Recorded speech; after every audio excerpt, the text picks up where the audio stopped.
Alright, what's up chat? What's up YouTube? Playing through some Grixis Shadow today. We played through with Aspiring Spikes Exact 75 like late last week. Like 3 Underworld Breaches, 4 Ledger Shredders. Personally, I've really felt like the 3 Breach was too much, and everybody here already knows of my disdain for Ledger Shredder. I played through a couple leagues over the last 3-4 days with trying out some different variations, like trying out no Underworld Breach and Ledger Shredders, trying out Scourge of the Skyclaves and Stubborn Denial instead. I tried Underworld Breach and Scourge of the Skyclaves, and there were just so many matches that like Scourge wasn't coming online, even with 4 Bolt, 4 Ragavan, 4 Dragon's Rage Chandler. So kind of off that one. So until I find a better threat, Ledger Shredder is looking like it's unfortunately here to stay. Because I don't want to replace that with like some non-threat slot. We're already threat light a lot of games, so I don't really want to like extend that problem by taking some number of threats out.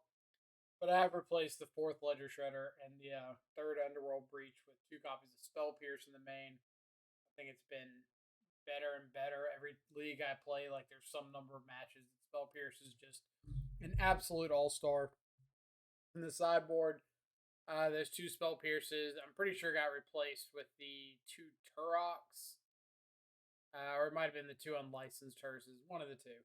But either way, we'll just jump in, see what happens. We've been on like a 3-2 tear the last week or so. King of Poners, thank you so much for the tier 1 sub. Greatly appreciated. Hope you're having an awesome Thursday. Welcome to the subscribers. Let's get a little extra light in here. It's kind of dark.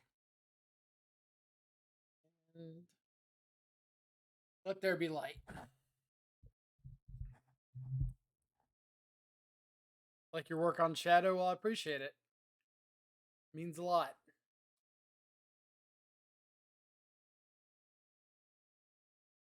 Can't say I'm perfect to the deck, but I'll always give some effort to it.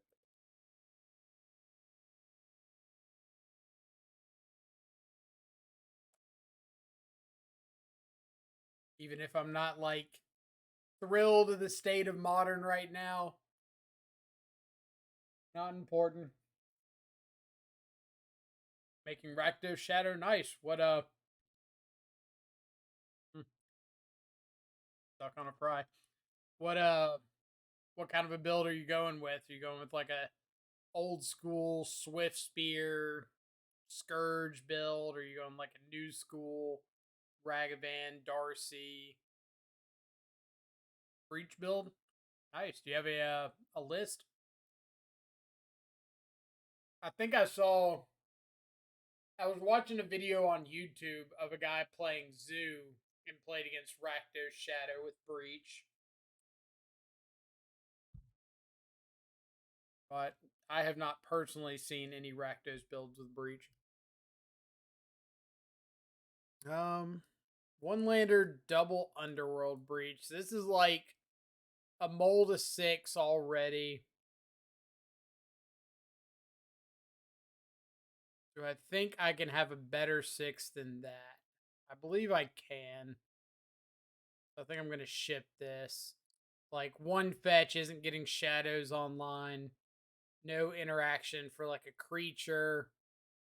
If I don't hit 2nd land, I'm not doing anything. So, I think I'm fine throwing that away. This is good bit better, and I think I'm just going to throw the Underworld Breach.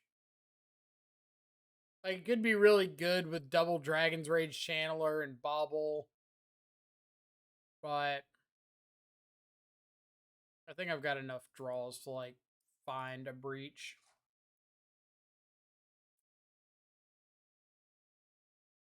Don't have a list, however, someone 5-0'd with Breach and Rakdos. I mean, that's Good enough for me, right? Somebody was able to make it work, then obviously it's not the weirdest idea out there. All right. Invent is fine. I'll probably just hold this bobble till next turn. Basic island. Mill. Okay.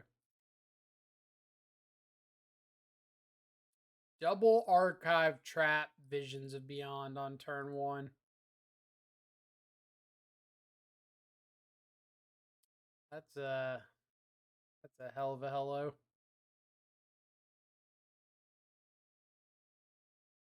What all do they flip?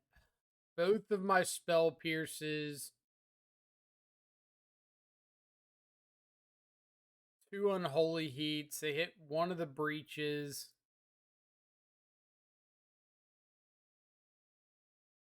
Hit my only terminate.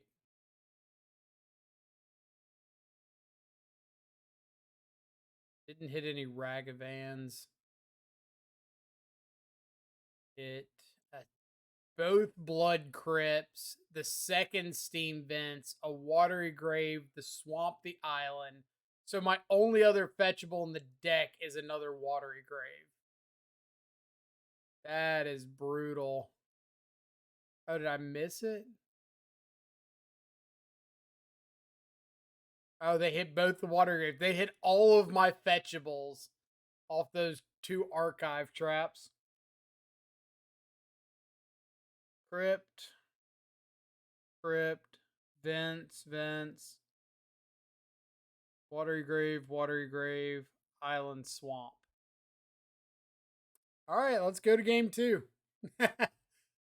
Missed all of my Ragavans.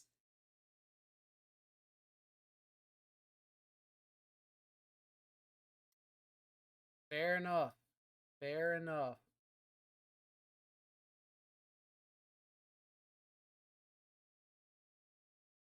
I feel like the odds aren't extraordinarily high of that happening, but we'll take it.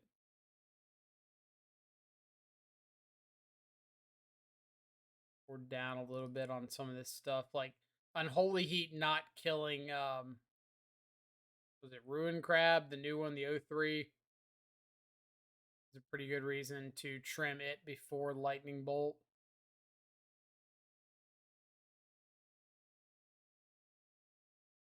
Let's see, let's check out this Rakdos list. So Wraiths and Kroxa.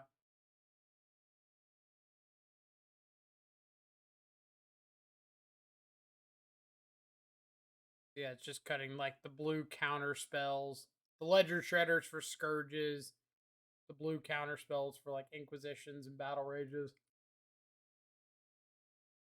Okay.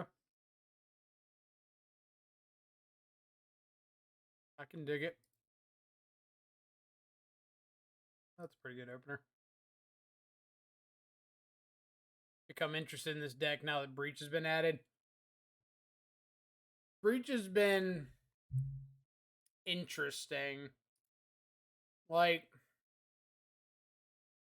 I haven't gotten to play it a ton yet, but more often than not, it's been either like absolutely incredible, like win the game as soon as it resolves, or it's just sitting like dead in hand. Like, I haven't had a lot of games where a value breach was the right play.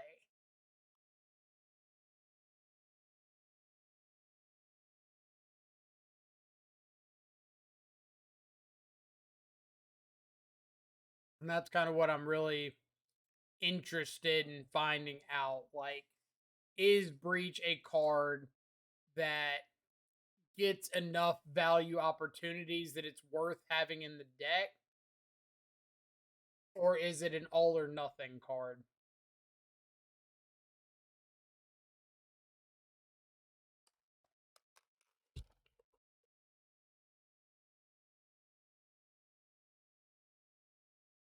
All right, let's start with the Thoughtseize. So if they have like an archive trap, we can take that before we get to this other Thoughtseize.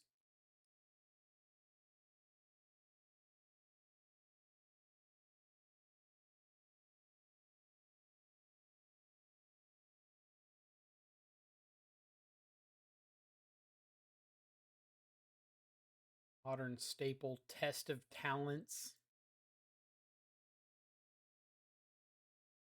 It's like I'm a really big believer that it's hard to have a successfully functioning deck that has too many like dead hits. And so with like Breach, if it's got enough times that it's live, even if it's not winning you the game, then it's fine. But if all of like the times it's not winning you the game, it's just dead in hand, then I don't think that's like a good enough reason to play it. If that makes sense. So I'm gonna go ahead and fetch now. If they drew an archive trap, they drew an archive trap, but I would rather like not let them have another draw step to find it on their turn.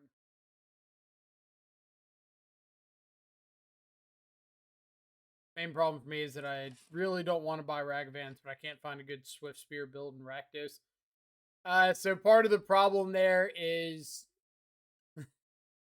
I know a lot of people really like Swift Spear, but I think the card is just bad in Shadow builds. Like, I'm sure there's plenty of people out there that have made it work and loved it, and that's great. But for the most part, I just think it's like not what you want to be doing. Um, so it's going to be really tough to find a build that's like functioning how you want it to with Swift Spear. Not saying you can't, just you got to work for it.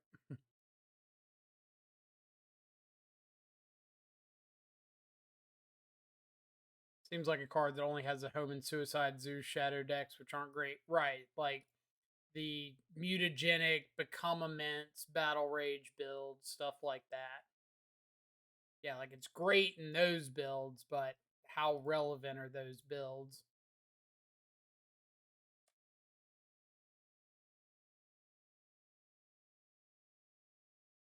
I'm gonna go ahead and fire off this bolt and see if I can flip over Delirium. Oh yeah, guess they do have test of talents, don't they? Sure, you can exile all my bolts.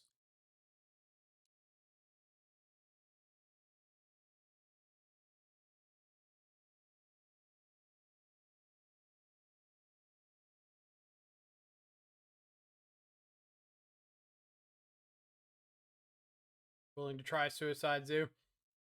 I mean, if you want to try it, like, absolutely. Um, it's one of those kind of builds that I always ask people if they're thinking about picking it up, like, what is your overall goal for playing Death Shadow?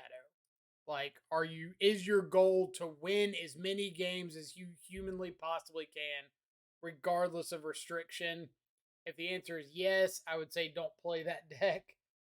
But if your goal is to like play Death Shadows and play the cards you have that include Death Shadow, then absolutely like play it. But this is a list that 5-0'd a week ago. Has the Swift Spears, like the Scourge, no Ragavan, mutagenic growths, become immense, battle rage. So I'll drop this list in chat. But that might be one that you want to look into.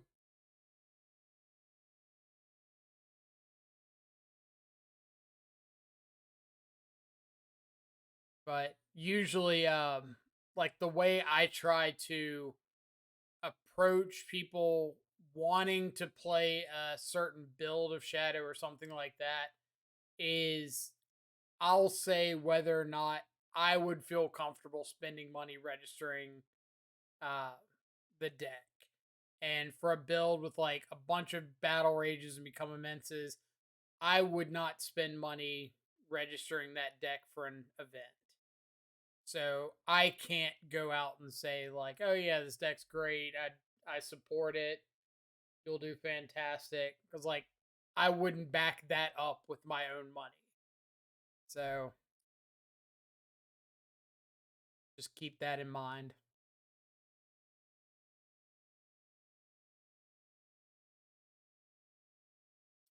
His hand's okay. Maybe we get to kill a crab.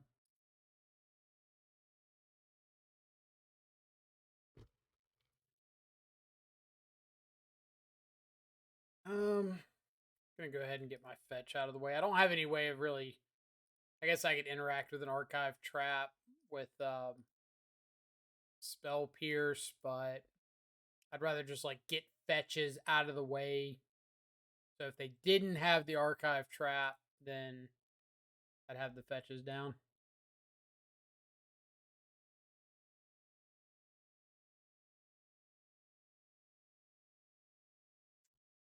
Surgical me. Um, get another shock out of the way. About splashing white for wear and tear and prismatic ending. Um, so I think wear and tear and like prismatic ending cards like that are really good. So I wouldn't go as far as saying like I don't like the splash. I just think what you're giving up is being a really, really good Blood Moon deck.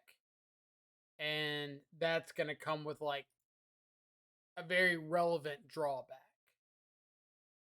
Like Blood Moon's pretty good magic card.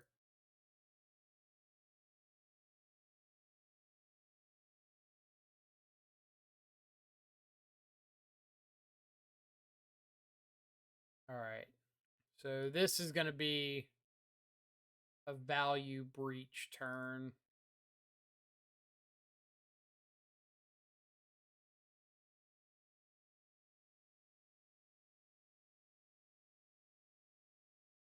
I need stuff. Is it going to be a value breach turn? Like double spell pierce might mean that I can wait.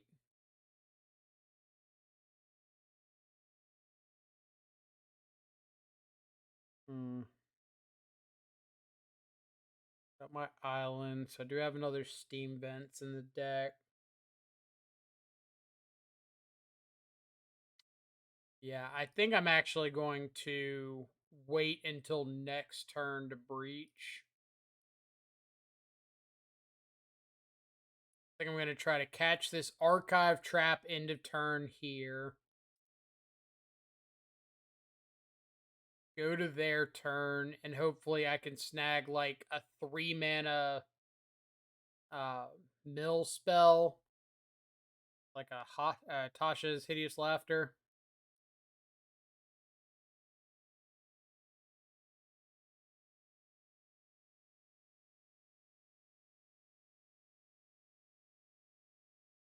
Shelldock Isle.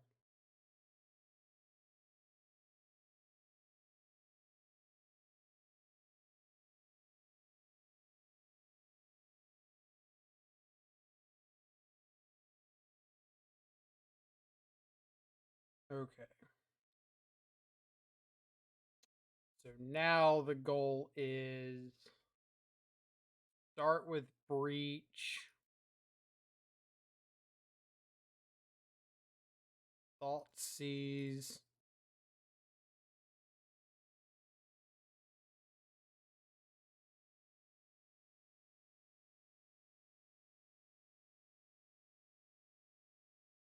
Let's see if we can keep Delirium.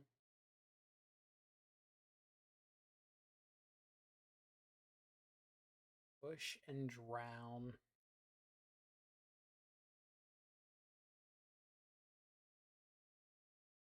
So let's take Push. Play Shadow. I would like to have a threat on board.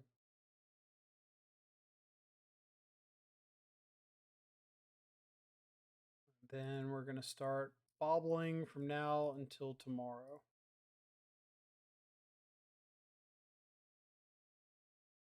zone is fine. Something.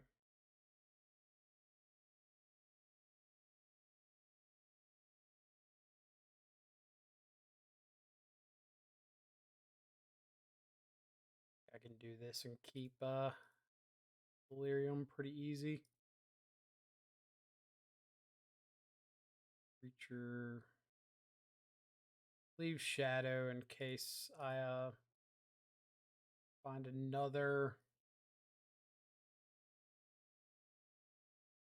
breach.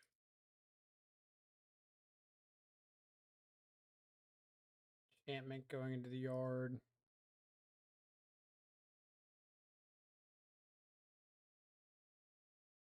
We'll just give up on Delirium, get an extra card.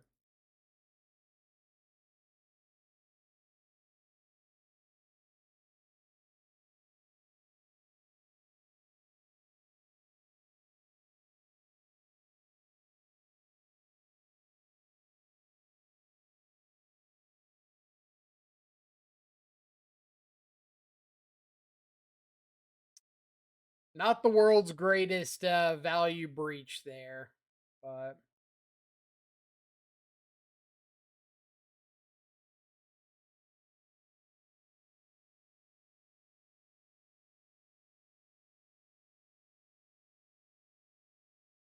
all right. So I know their last card in hand is Field of Ruin, and they're drawing into another land. So what are we doing to get from here to lethal?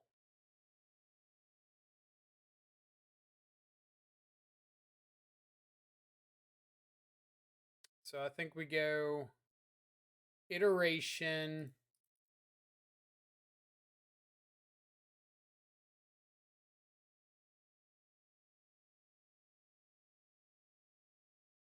Handler to hand.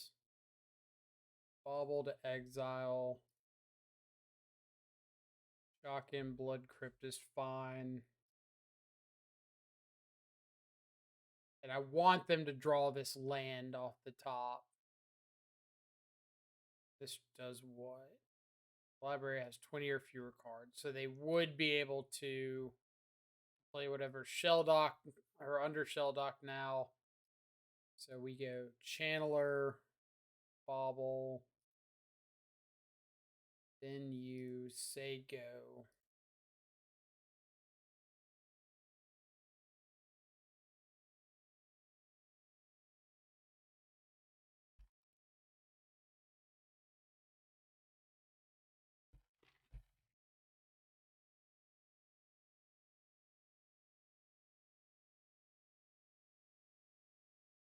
All right. There's Atasha's.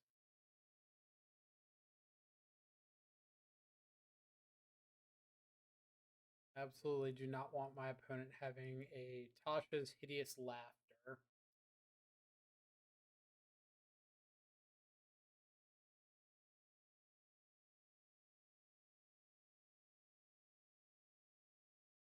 They've shuffled away the Tasha's. So I can go to 3. That's fine. Let's go Shock, Shredder, Dash Monkey, Knive, and throw away one of these Thought Seizes.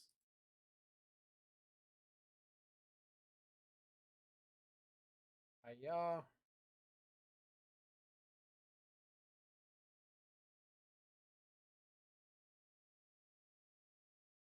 Go. And I've got lethal for sure next turn because I've got 3, 4, 5, 6, 7. Casting the Ragavan, I can Thought Seize and ditch the other Thought Seize. So I got a guaranteed Shredder trigger. What exactly mill me out?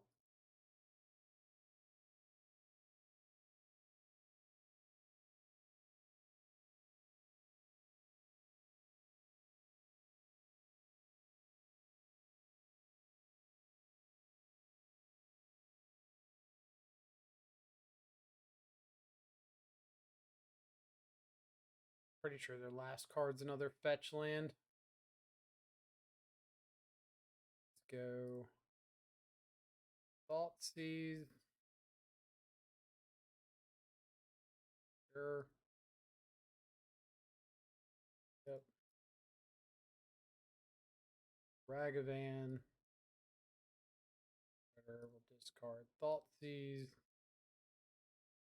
And that is exactly lethal. Whoa. One life. The only life that matters.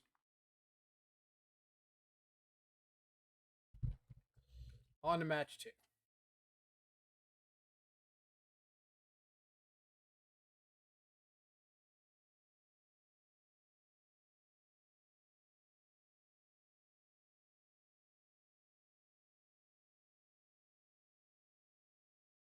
Ugh. 5-lander on the play. No threat. Pretty easy mulligan. That is much better. So opponent has not revealed a companion.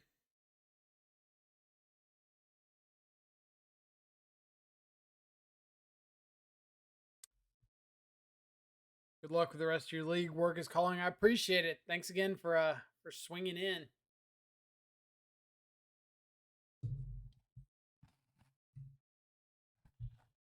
All right, what do we got?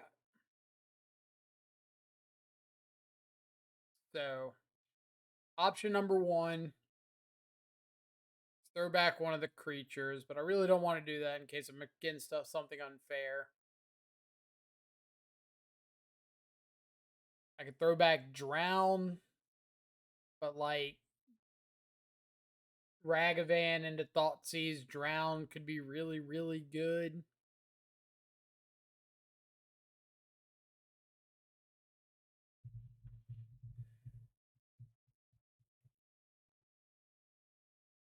Like, I really want to keep these 5 at a minimum. So I can start off with Ragavan. If they don't answer it, I've just got a Ragavan. If they do answer it, then I've got turn 2 Channeler plus Thoughtseize. And then maybe like fetch land Ragavan in the yard. So with Thoughtseize and one of these instants, I can get Delirium online. I think Drown's going to end up being like my biggest unknown here.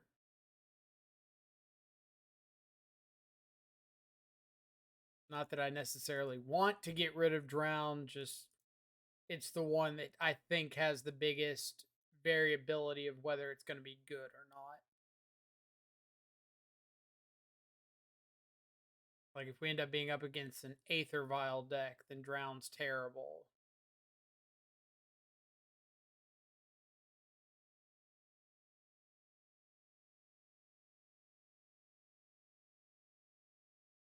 Dark Slick Shores. Fatal Push.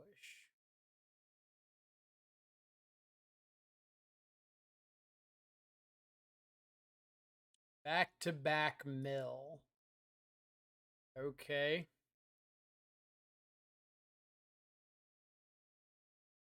Just the world we're living in today.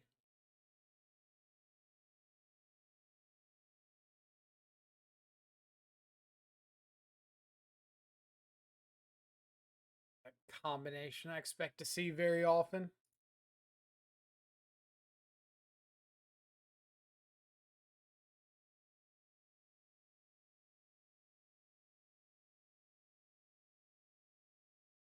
All right. Yeah, they're gonna get the crab trigger regardless, so I might as well just like add Gigantha to my hand here.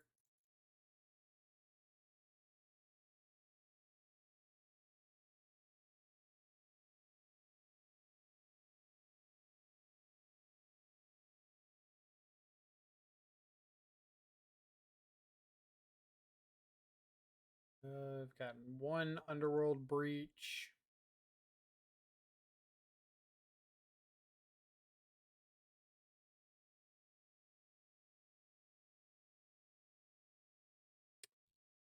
Another Drown and Lock off the top.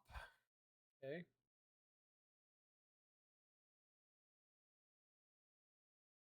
Their hand is 2 drowns and an unknown.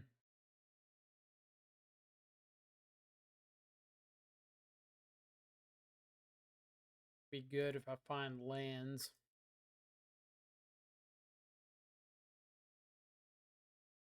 Okay. Double drown and an unknown means I'm pretty positive I'm supposed to go for a value breach. So I play breach. They drown. I spell pierce.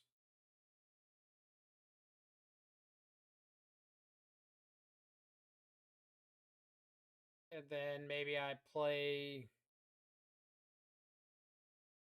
Ragavan and loop bobble a bunch.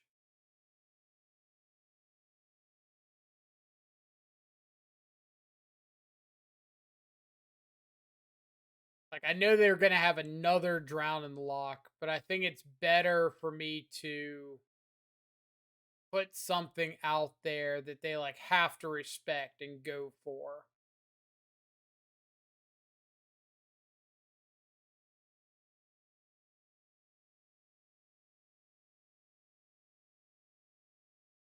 Make sure I'm doing this how I want this to work.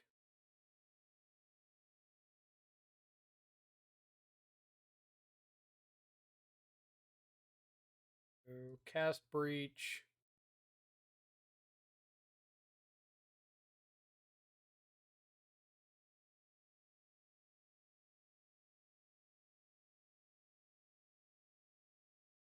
They drew a spell pierce.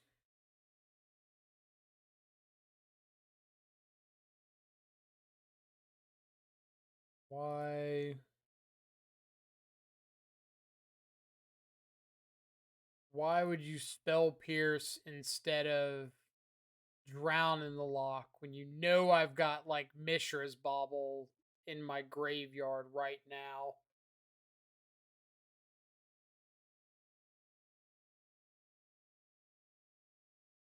I know they have double drown, so I know they can't.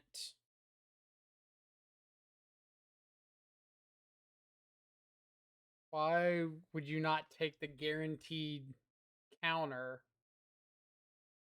Especially because this looping this bauble cuts off the drowns now.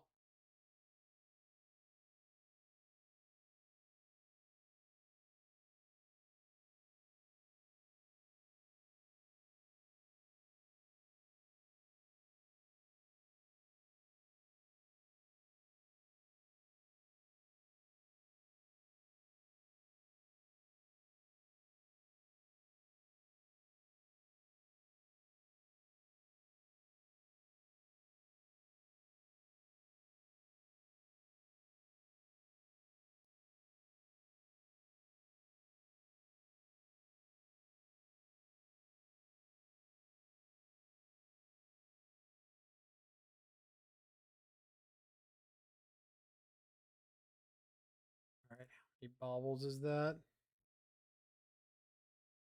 One, two.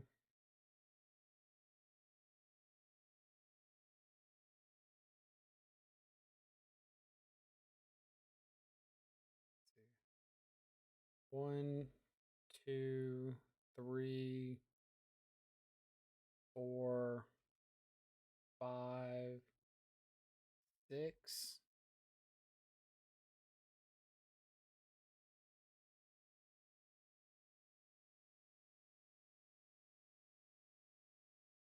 So I think I kind of. I'm not gonna have enough cards in the yard. I gotta do one more time.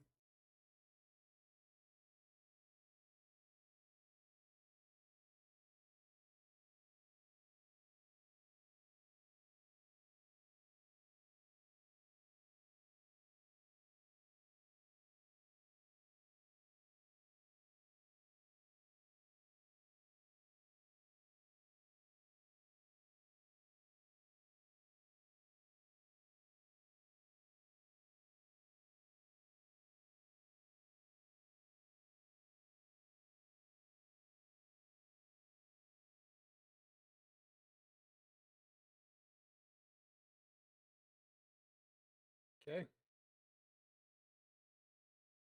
And they got drown, fractured sanity.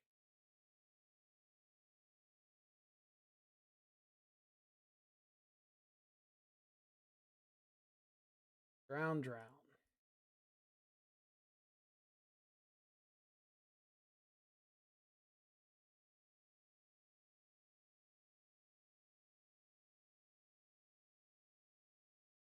And let me make sure before I do anything. Watergrave, Bloodstained Mire. Making sure I've still got the Blood Crypt.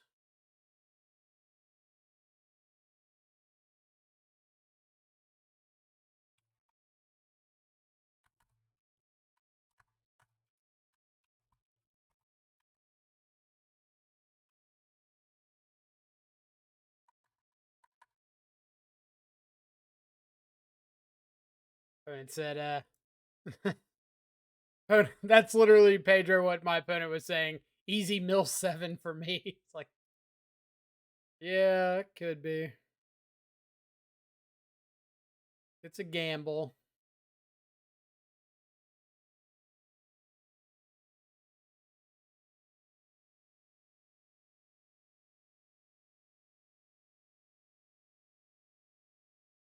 We'll just go ahead and do this.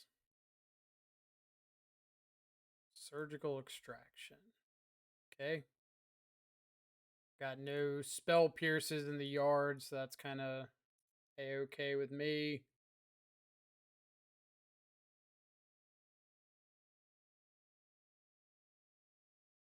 They can't strip mine me off blue. I've got bolt myself, swing for lethal.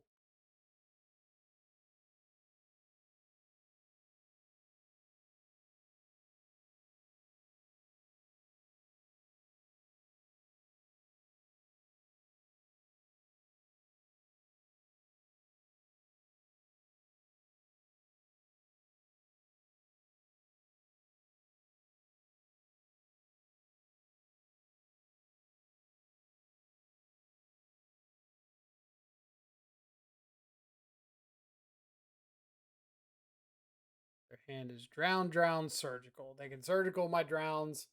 I still have spell pierce. Surgical my breaches. Got it.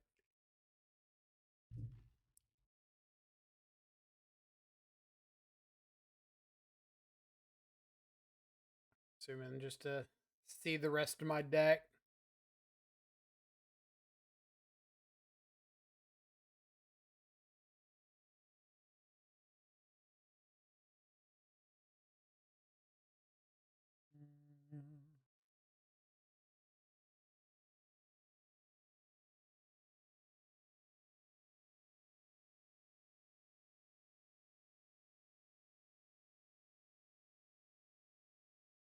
Well, so far, Mill has absolutely been the best value breach opponent.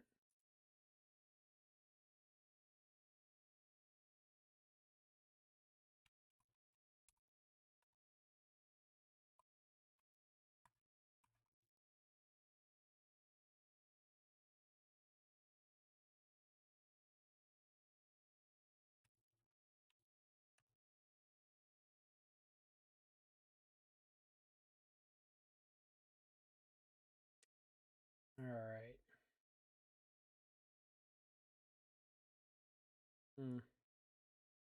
I don't hate it.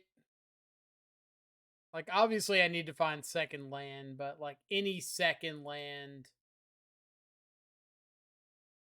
pretty much gets this online.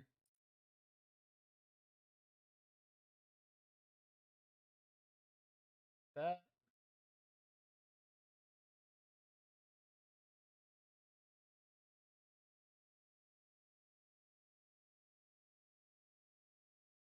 I think they're playing Veil of Summer. That's something Mill's doing much.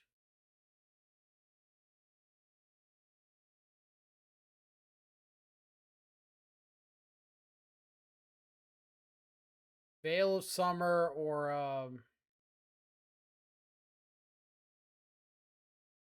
like like Spell Pierce or Mystical Dispute.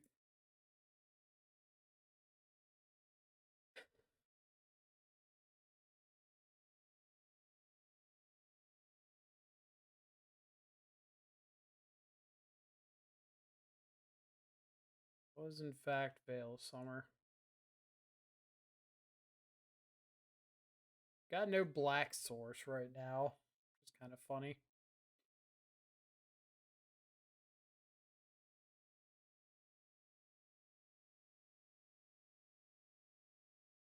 Get a black source, I might be in a little bit of trouble. Me and my big mouth.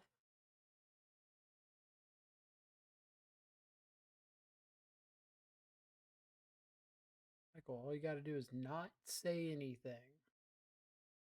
That's it.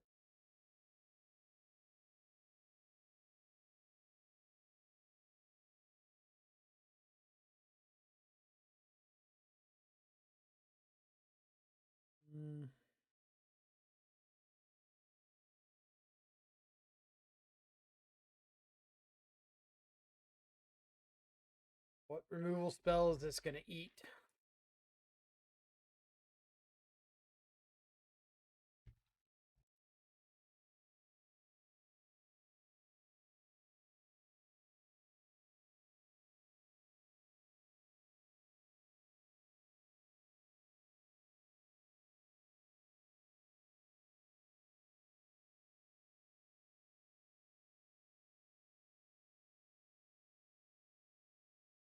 So I think I'm saving this because if I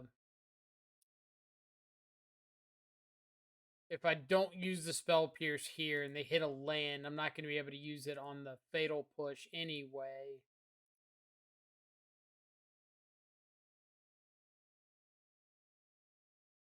Winds of Beyond. Okay.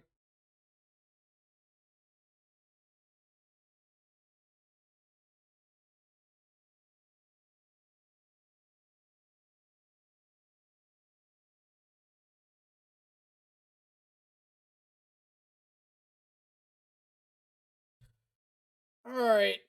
Let's think about calculated risks here. If I go for a value breach, I can like thought seize, take like Ashiok, Tasha's,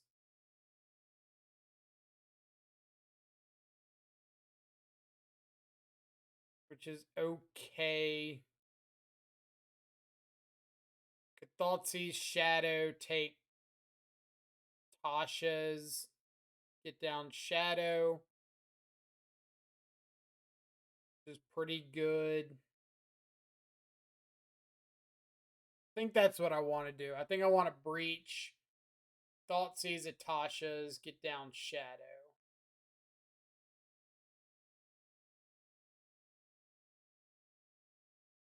Alternatively, I can iteration, try to hit like a counterspell land, and have another land next turn for a bigger breach.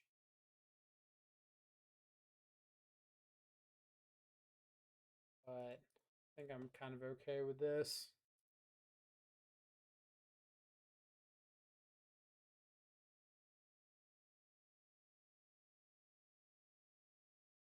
Snaring Bridge.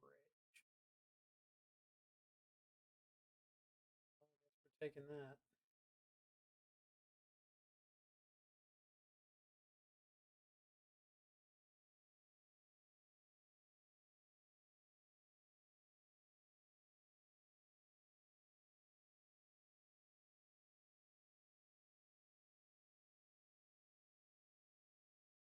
Good old Ensnaring Bridge.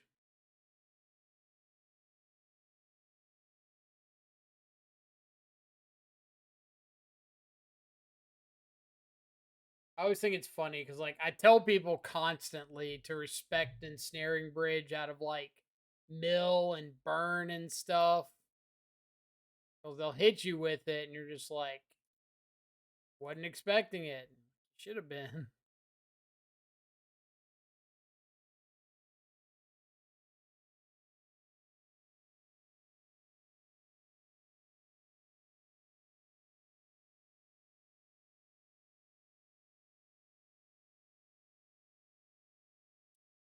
See if we've got a round in the lock coming off the top for us. Not.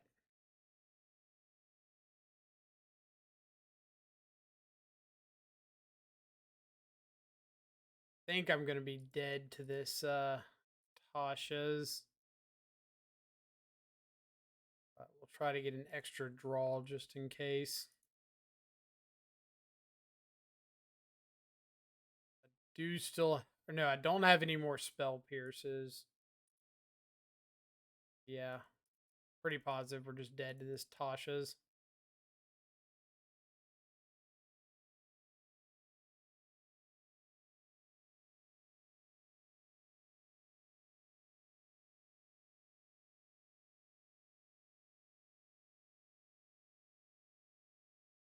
A little too late on the drown.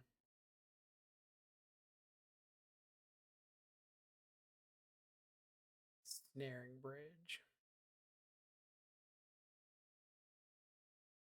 So, how many ways do we have to beat Ensnaring Bridge? We can breach back bolts. We've got EE. Pierces and drowns on the front end.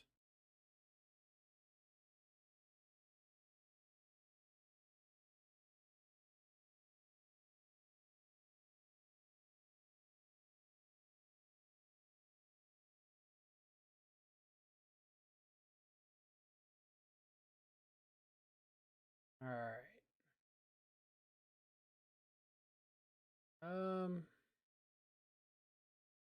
I guess that's okay.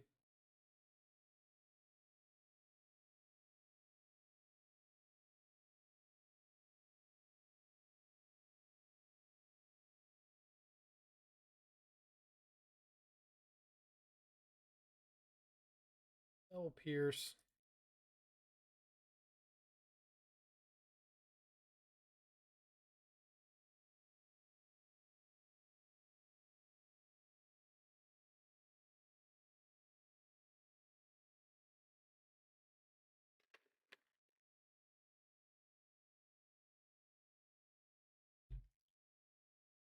Soul Guide Lantern. Interesting choice in your round in the lock deck.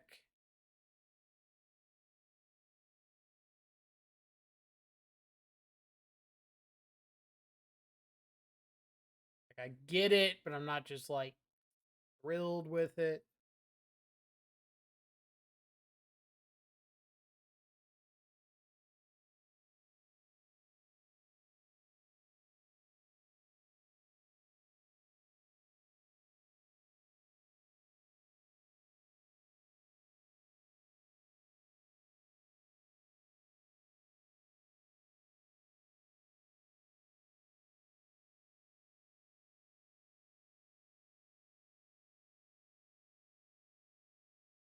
All right. What's our plan from here?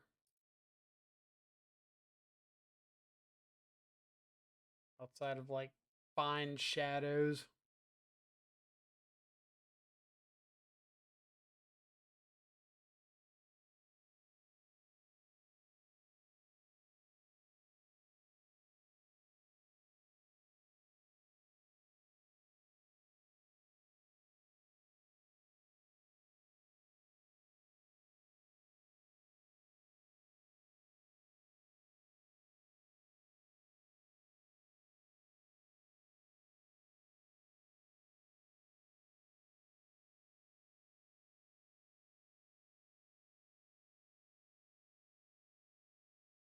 See?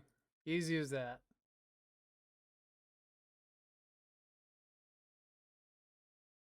Man, I really wish I had a shadow right now. Whoops.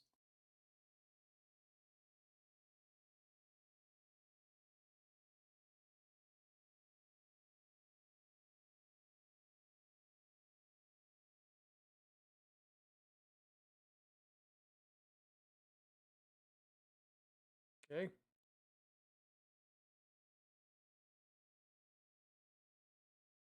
Probably should have fetched in response to that.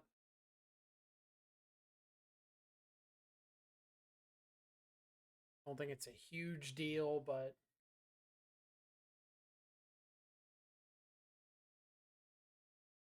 This is just a redraw, so that's fine.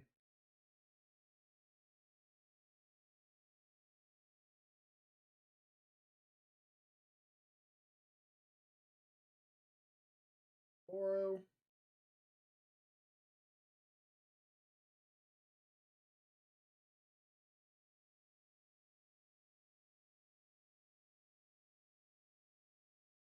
All right. Got the halfway reasonable clock now.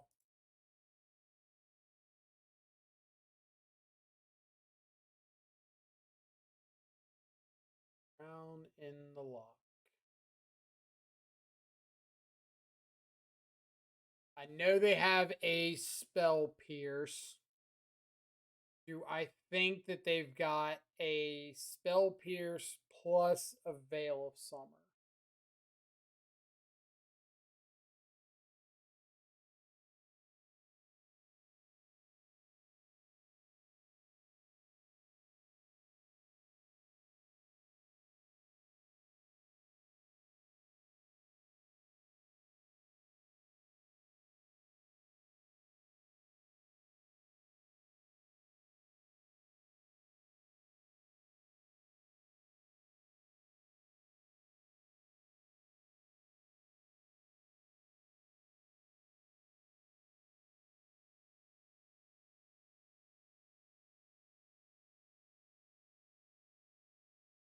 Double spell pierce. Okay.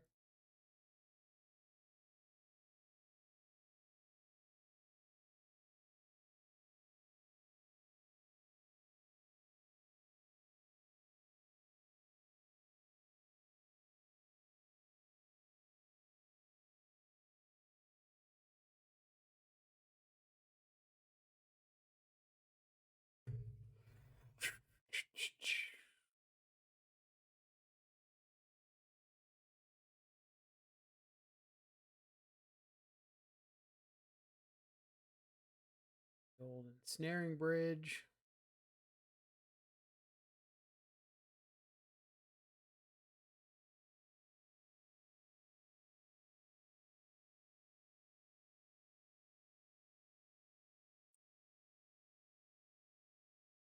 The old engineered explosives on 3.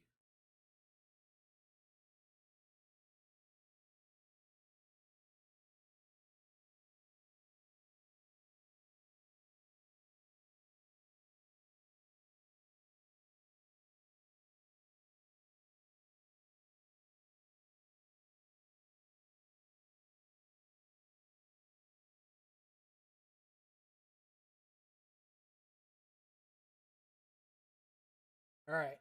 Don't do anything too scary here. Please and thank you. Take that. Also take that.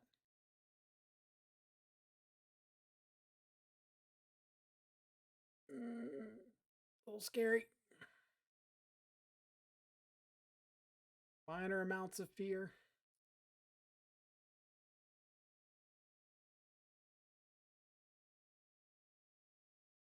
All right, so let's go ahead and blow this up. Get our combat in.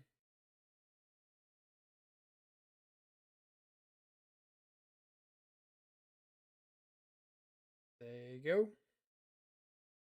Start smashing indeed.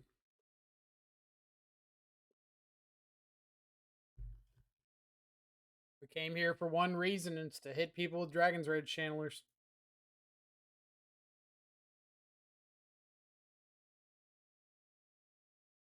Okay. So now that I drew that, I'm pretty sure I'm just never tapping off of these.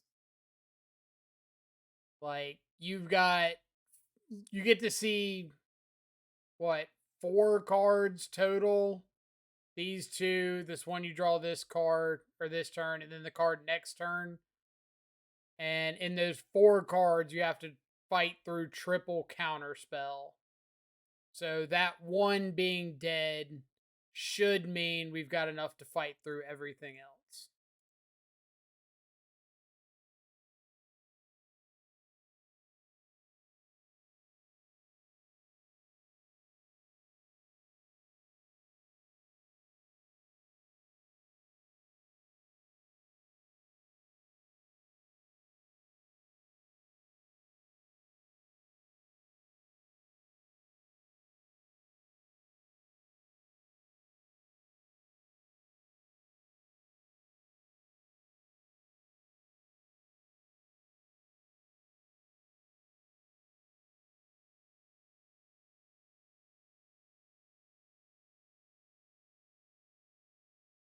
Let's attack.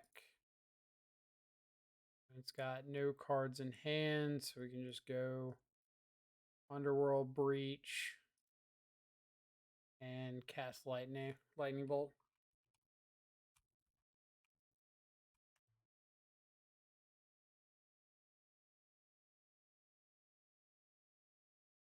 Opponent gave me the GGs, so GG's opponent.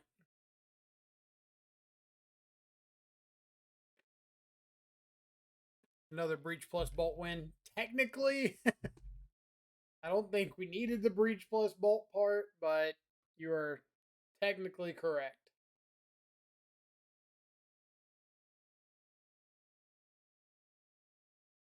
Breach burn win. Seeing Breach prowess. It's gotta like kind of be the same, right?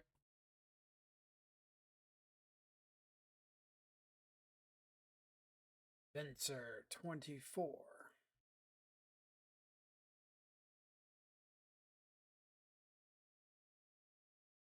Oh, another awkward 5-lander. That a lot better. Opponent kept 7. I'm gonna throw back the terminate, so I can go like turn 2, second channeler plus Thoughtseize.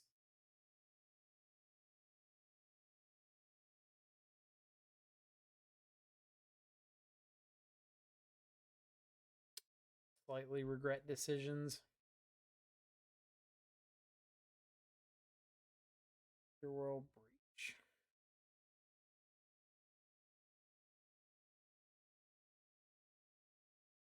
Okay. Let's try to make something happen.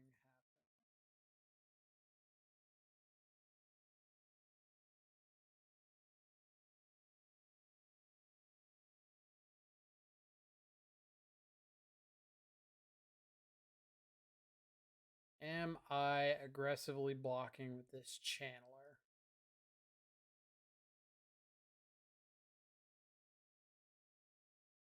Probably just have like a Searing Blaze, right? Okay.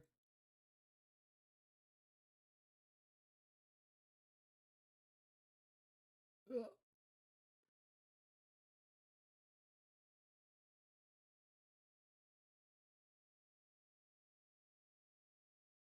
is what we call not looking great for the home team.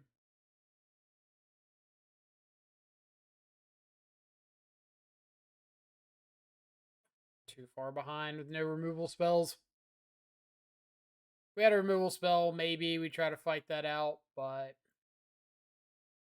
no removal spell means I'm a lot less interested.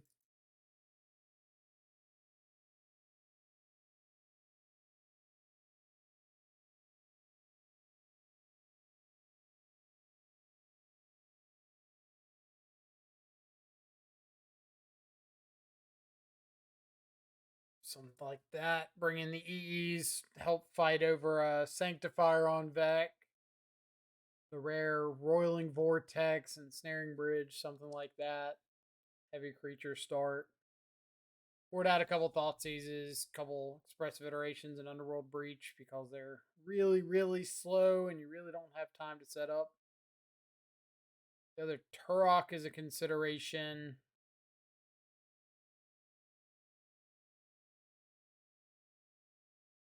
I like second Turok on the play.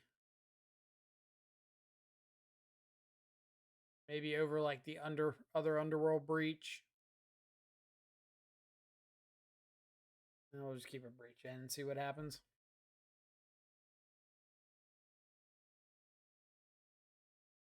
We're here to learn.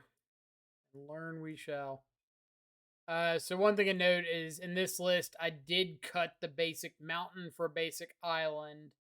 So we can't go like turn 1 mountain Ragavan.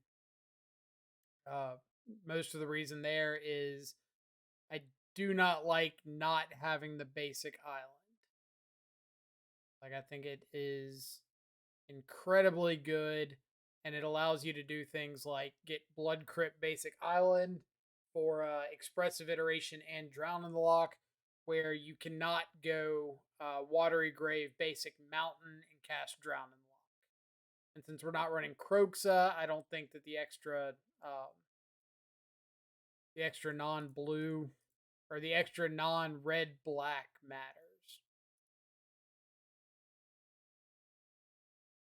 But this would normally be a matchup that you want the basic mountain in, so you could have like the painless red source.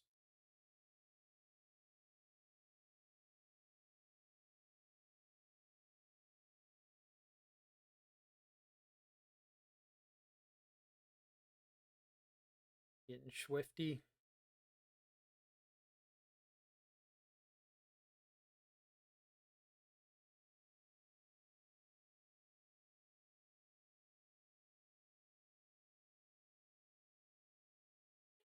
All right. Show me a sanctifier.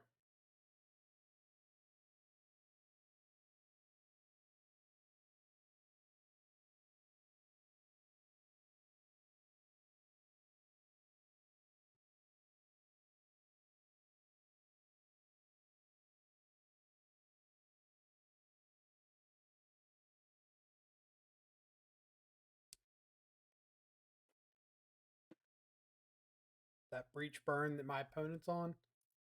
Could be. Pretty funny. All right. So I think I just want to get like basic swamp with this. I might just go ahead and play Shredder Ragavan.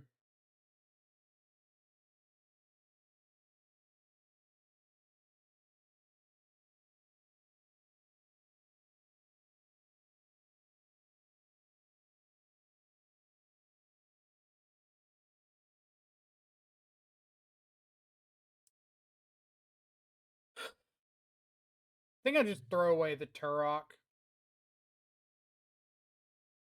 I think these shredders are like not necessarily enough to get there, but I think they're like really solid here. I think I want to just like hold on to these drowns.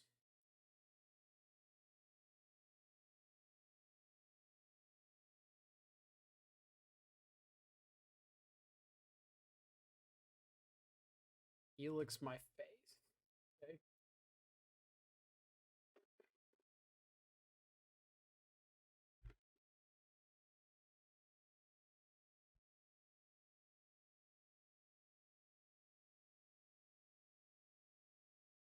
Double spell on the way.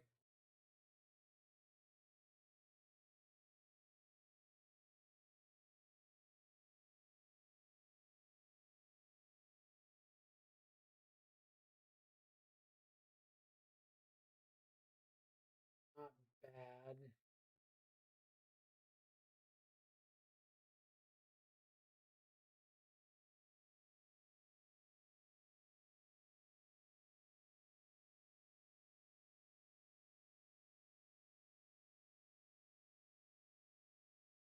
Can't suspend Rift Bolt from exile, unfortunately.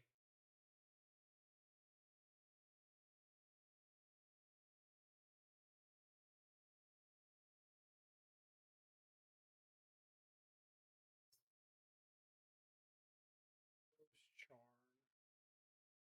Capitalize on the spell pierce while we can.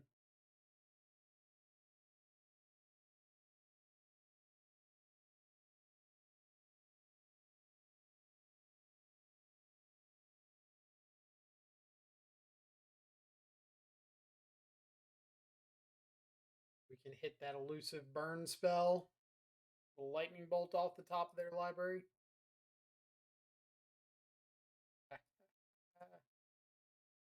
Love it. Love it.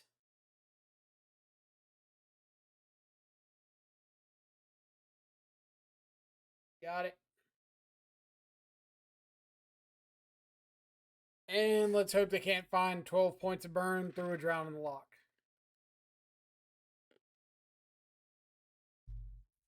Land, bobble, bobble, bobble, and Snaring Bridge.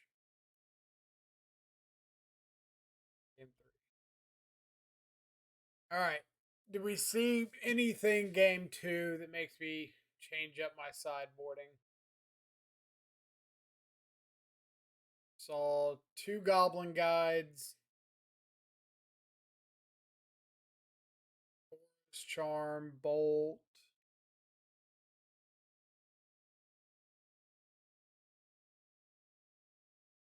Nothing out of the ordinary. I can't make any big inferences. Thoughtseize back in over Turok.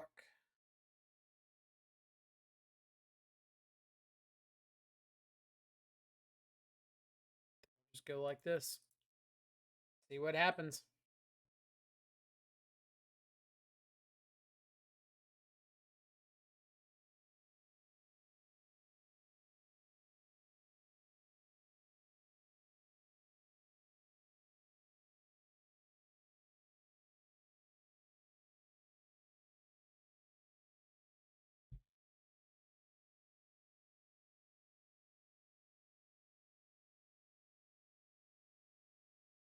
I mean, that's something.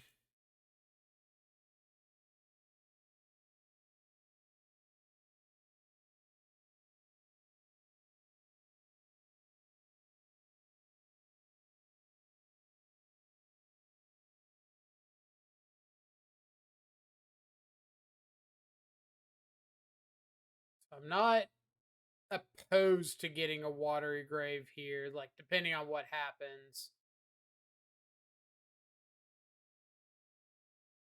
But if they don't do anything, like it doesn't look like they're doing, I'm just gonna get my blood crypt.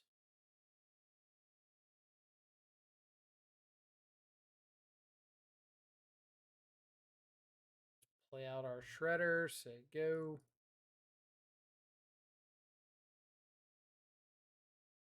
This is very much a let my opponent come to me kind of hand. Let them deal me some chunks. I'll get down a shadow eventually with some backup. But I don't want to force the issue and like start going heavy on my life total.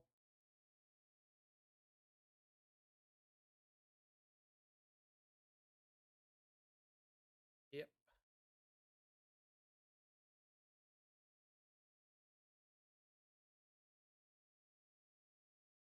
And you remember when that plan I had kind of fell apart? Pepperidge Farm remembers. I figured like them starting on basic mountain either meant they didn't have sanctifier or they didn't have double white. And it turns out it was the latter. I was kind of hoping it was just they don't have sanctifier and they gotta play with what they got.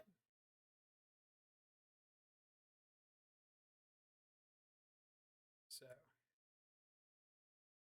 they kept a hand with double sanctifier and no white source, or only one white source.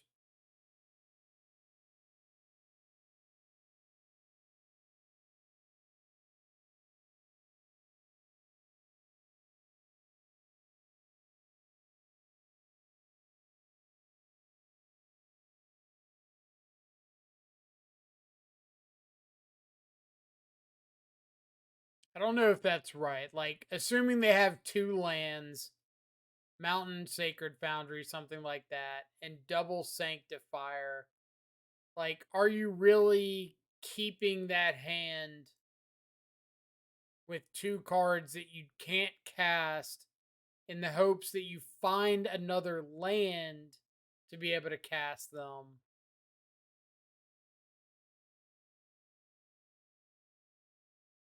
Like, is that worth it?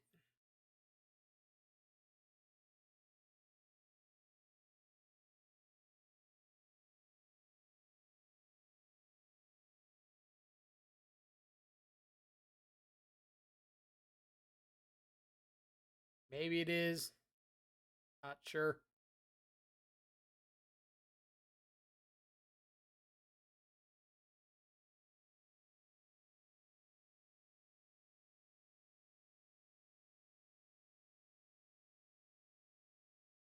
feel like I'd want to go down to, like, I guess if I'm playing burn, I don't want my best draw to be a land.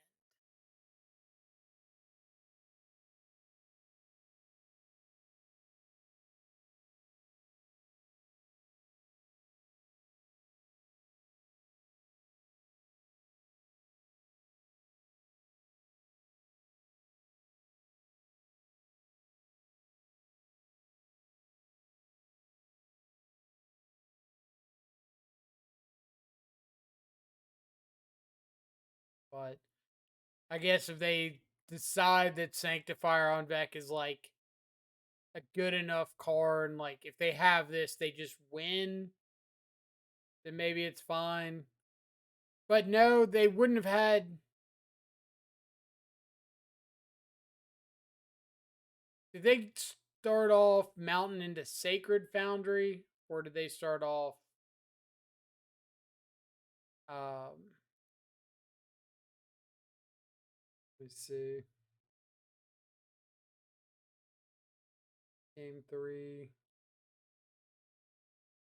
2, turn 1 Mountain. They started off Mountain into Sacred Foundry.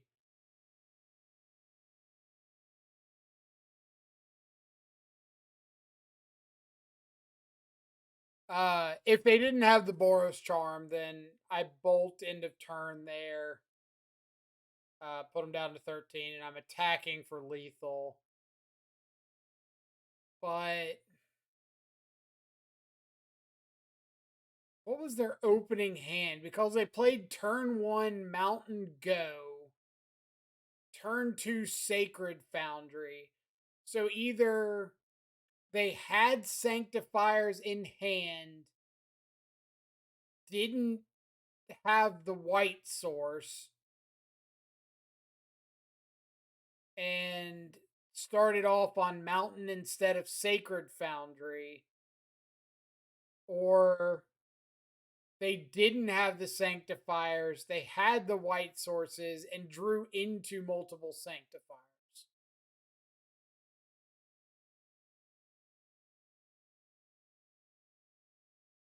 Because that, like, the land sequencing doesn't make any sense whatsoever to me. If you've got Sanctifiers and you've got Mountain and Sacred Foundry, there's no way you start off on basic Mountain and don't do anything on turn 1.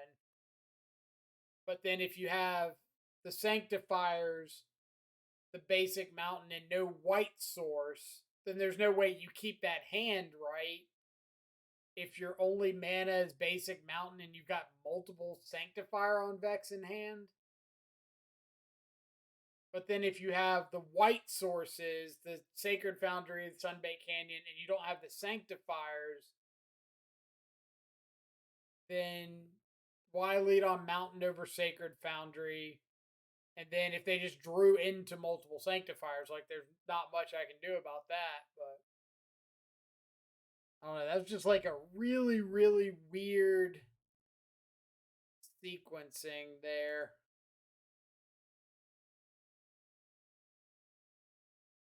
Because, like, I tapped down under the impression that if they started off basic Mountain into Sacred Foundry, they either didn't have the Sanctifier in hand or didn't have the white for the Sanctifier. And then that obviously bit me because they came back turn 3 and played the Sanctifier. So, I mean, maybe it was like a next level feint of all feints, but I don't think you, like, sacrifice win percentages uh big time for a feint like that. So I don't know. Like, I'm not upset about it. I'm just trying to figure out the reasoning for it. Like, what am I missing? So I can keep an eye out for it next time.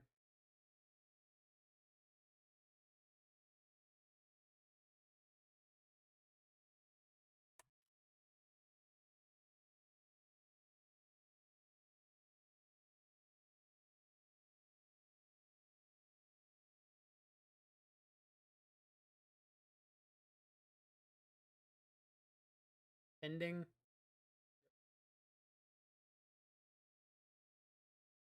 All right. No companion, Temple Garden, prismatic ending. No companion, Temple Garden, prismatic ending. Off of Flooded Strand.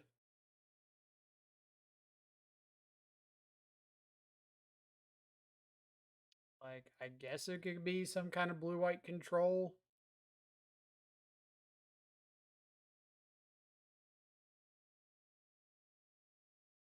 I don't know if I've ever seen them play Temple Garden.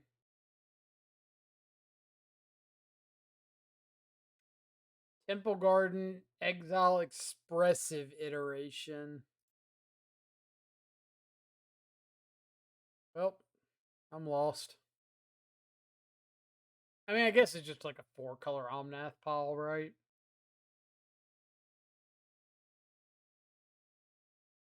Like, this is about to be Red Source, Renin 6, get back Flooded Strand. Yep.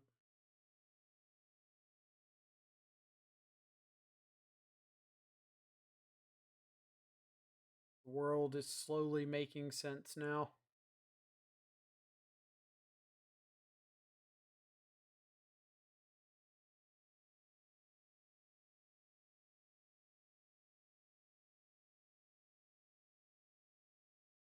Go Shredder dash Ragavan. Go Shredder iteration.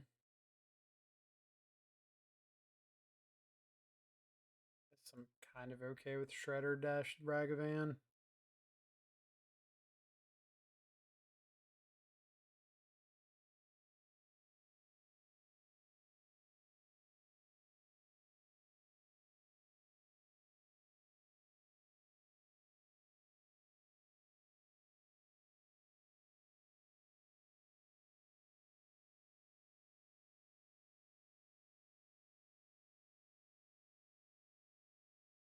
Couldn't cast that anyway.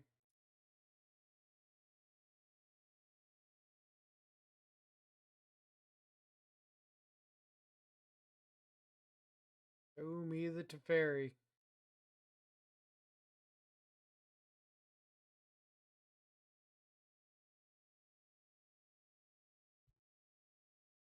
Plains, forest, mountain, island.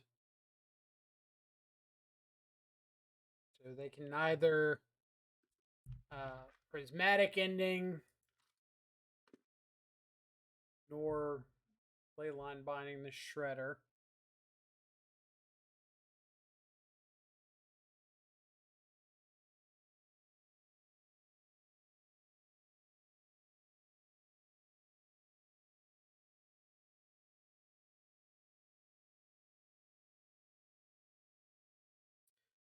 All right. How do I want to do this?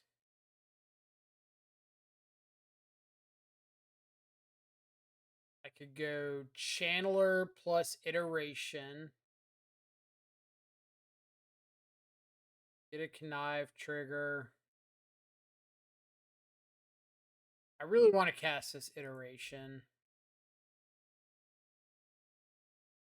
Let's start with that.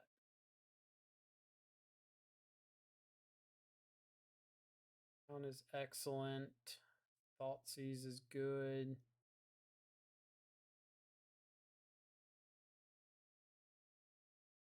Let's go.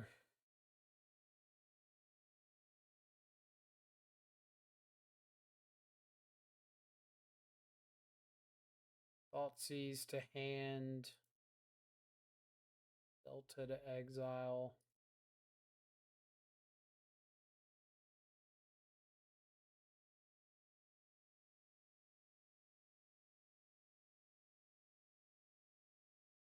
Probably could have gotten a blood crypt there, but here we are.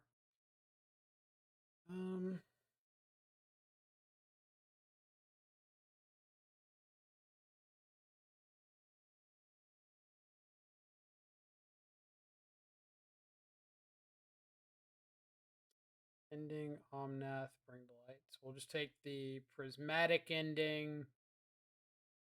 Dash the Ragavan.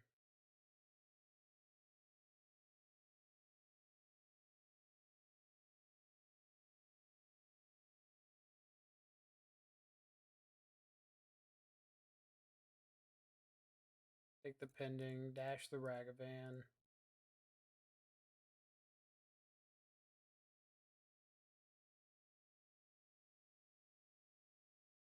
All you.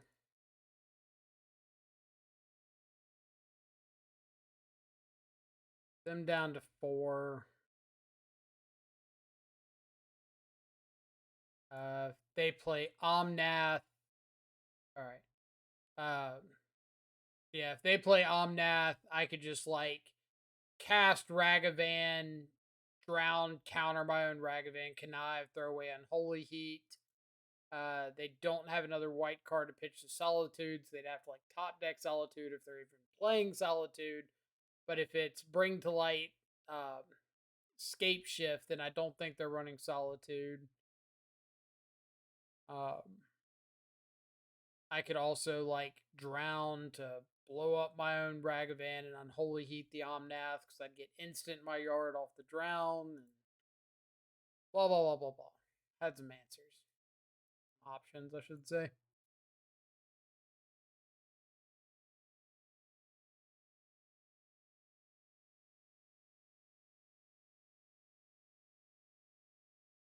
It's a little underwhelming. Spell Pierce is like really good for the early Planeswalkers, which for the most part is what you kind of have to fight over. Handler's way worse on the draw. Ren and 6. Rather have a Thoughtseize on 1 than a Channeler.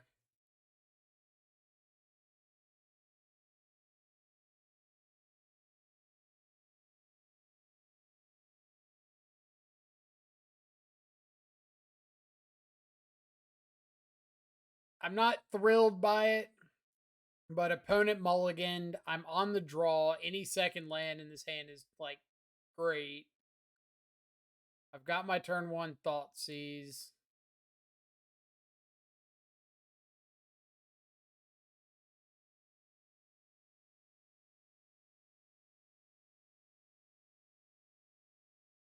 All right, so now I have to think.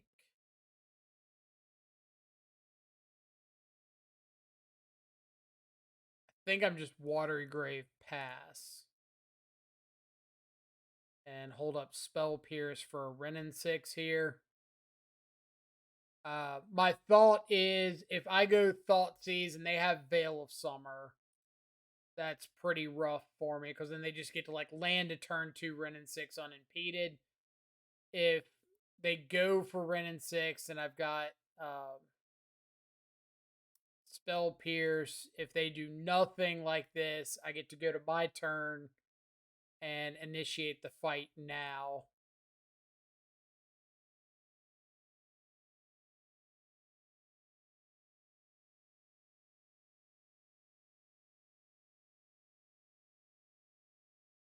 All right, so let's take.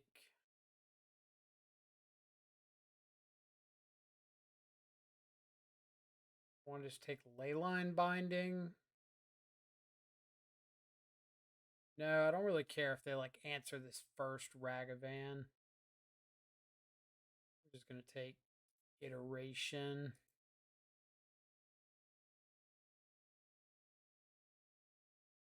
Ah, yes, Shadow of Death. Sometimes. We had a rough match against Burn last round. Didn't look like much of a Shadow of Death there.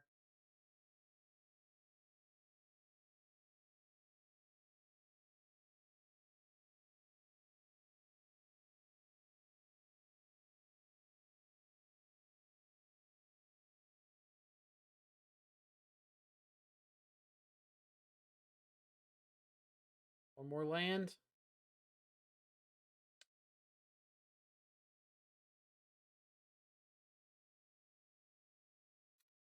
By the way, I saw you were chatting in the Murktide Shadow Discord. I was trying to be friendly, a little outspoken.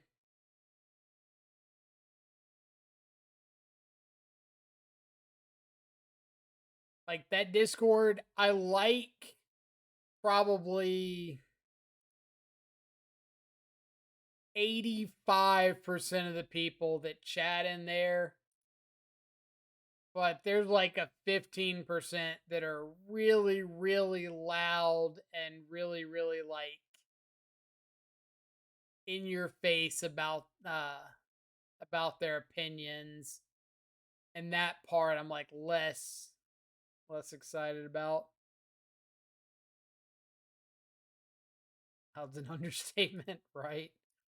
So I'm just gonna like hard cast this Ragavan here because I really don't want to invest mana into it anymore. Like I need to be able to cast my actual spells.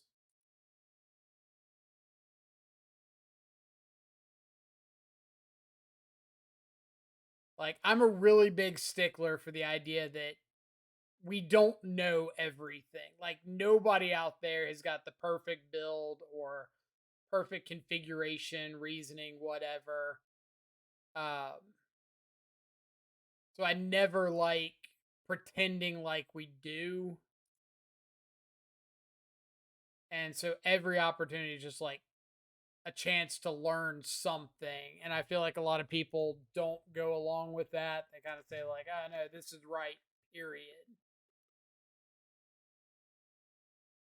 What? Don't know everything? I guess that's a Twitch Shatter Premiere package. You're right. Messed up by not knowing everything.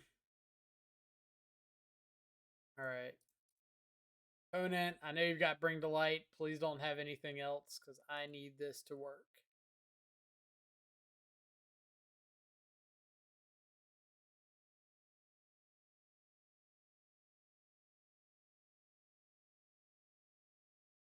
But yeah, like, I strongly believe in being able to have like arguments over cards and say, oh, I believe XYZ is correct because ABC.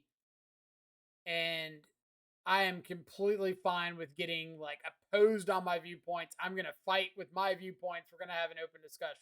Great. I hate when people take that approach of like, no, this is just right. Like my opinion is just correct. Is it? Like they won't even hear another discussion. But especially right now with Death Shadow, like I'll give the same example I gave the other day because I think this is pretty telling. So on Goldfish, up until like yesterday, we weren't even first page; we were second page. And if you go down to the view more or whatever, there's like some preliminaries and some League 5-0s and whatever. There's not a challenge top 32 until you get down to November of last year. And it was like not top 8, not top 16, like top 20. It's still really good, but it's down there. And so anybody who's saying like a specific build of Shadow is right now has no data to back it up at all. Like there is no data.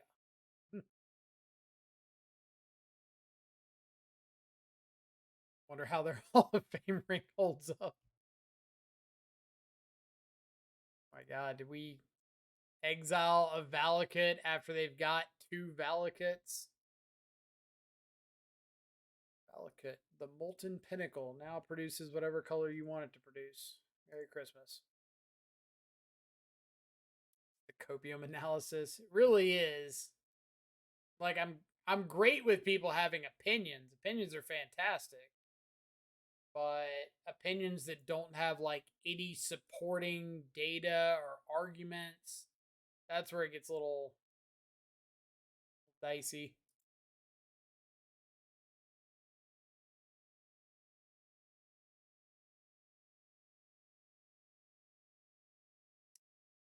4th Valak.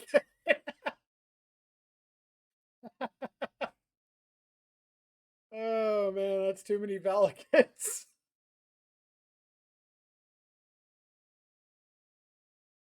Drew 2, exiled 2 more off the top with Ragavan. Yeah.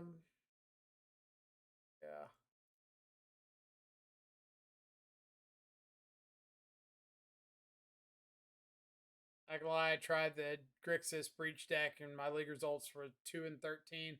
So I've played 4 leagues with a couple like slightly different variations of Breach, and I've gone exactly 3-2 in every one of them. And we're like currently 2-1 in this league, and yeah, it feels very 3-2y to me. I don't even have a land to get back with Ren. That feels awful.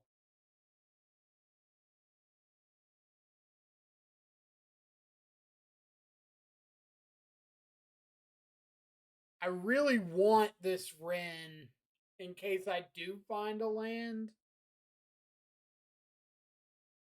Switch to Merc and immediately 4-1. I mean, I think Murktide's the best deck in the format. But you know what? We're going to give them a draw. If they punish me, they punish me. But like, I really, really want this Ren if I find a land.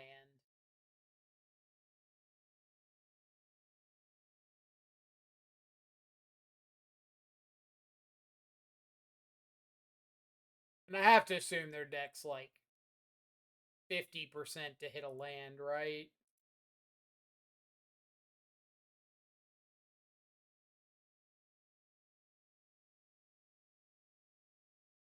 A bolt.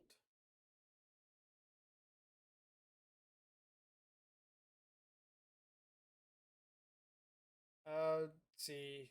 Do not think Underworld Breach solves the issues Grixis is facing. I would agree. I don't think it is or does either.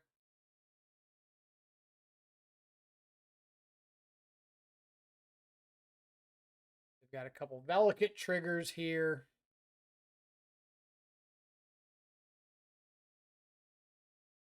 Go upstairs. Please go upstairs.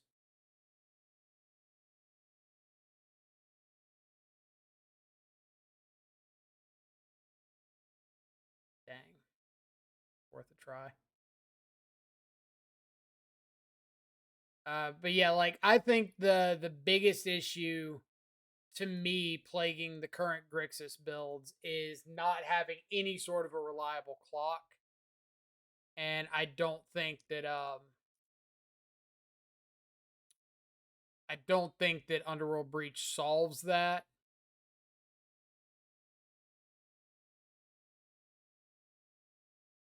Which I will say we have had 2 fantastic value breaches this league, but the big asterisk there is both of them were against Mill. So that's a pretty big like asterisk there.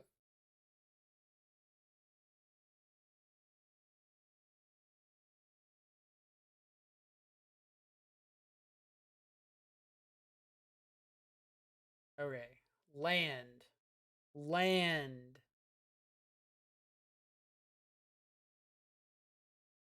Thank you. Um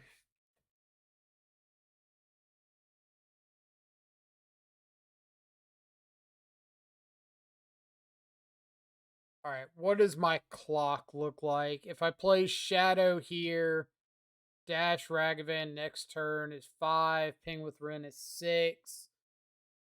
Next turn, dash 5, 6, put them down to 2.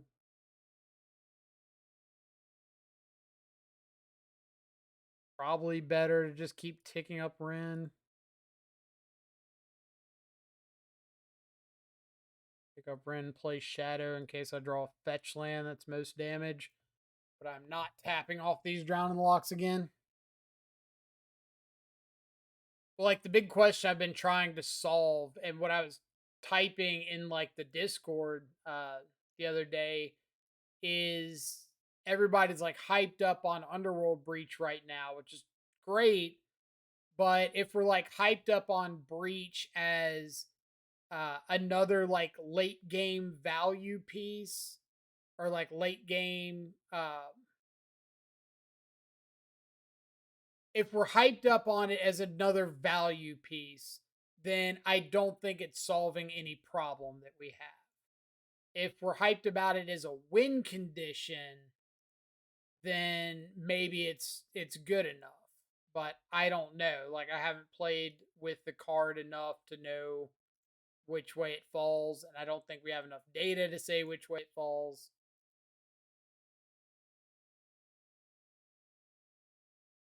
Also feel like black spells need a boost. Also, it feels the threats and answers are not great. I mean, if Thoughtseize was good right now, then we might be in an okay spot. But like Thoughtseize is terrible right now. Veil of Summers everywhere, value cards left and right, like Wrens and Teferis and Omnaths. Um, but even more than that, like expressive iteration all over the place. Uh, right now, Underworld Breach is everywhere, and like Thoughtseize is horrific against all those. Fetch land into creativity. It's bad against that. Top deck Cascade spell, top deck Titan. Like there's so many just I top deck and win cards in Modern right now that Thoughtseize is like god awful. Which hurts my soul.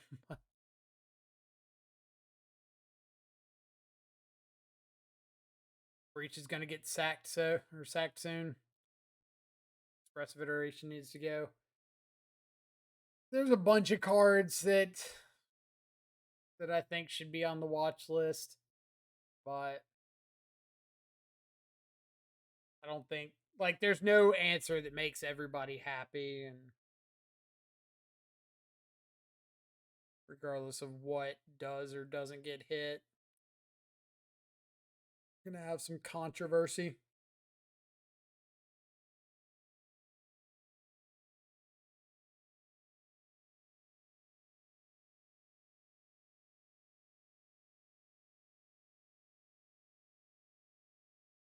Like I don't think Ragavan needs to be in the format. You're willing to or welcome to verbally throw down with me over that one, but I think Ragavan is a an extremely unhealthy card. Um, Expressive iteration is pretty borderline, but expressive iteration just gets like better the more free stuff there is to do. What are we up against? Basic Island. Basic Island, Jace the Mind Sculptor.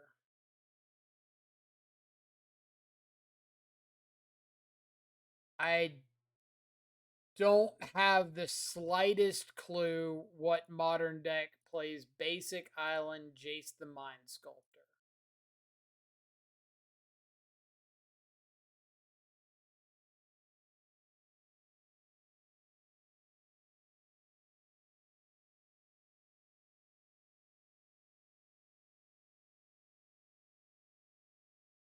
I have found out what modern deck plays Basic Island, Jace the Mind Sculptor.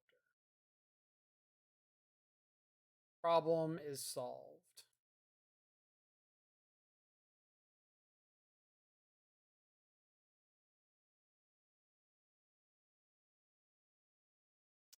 And white source on top. Okay.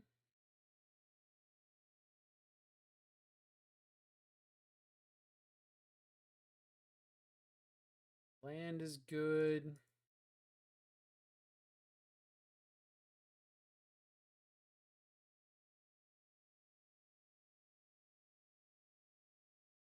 I'll take a channeler. The reason is the point of the curve I'm on. I think my opponent's going to go for Teferi here. And if they do that, then I can untap Iteration. If I hit a land, play the channeler off of that. So it just like fits into this turn 3 curve if things go smoothly.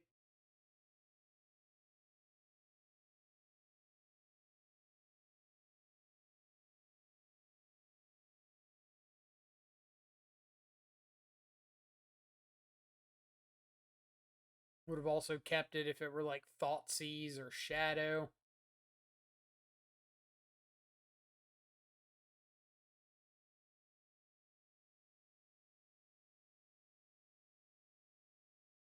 Alright. So the big hope here is that my opponent takes one turn off of their next land drop and doesn't just drop Jace next turn. That's a little bit better into Jace.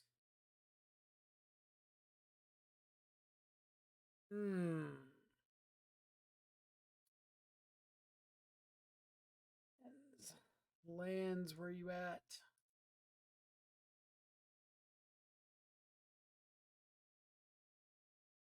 Yep.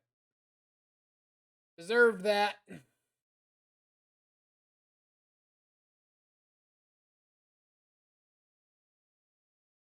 Definitely deserved that.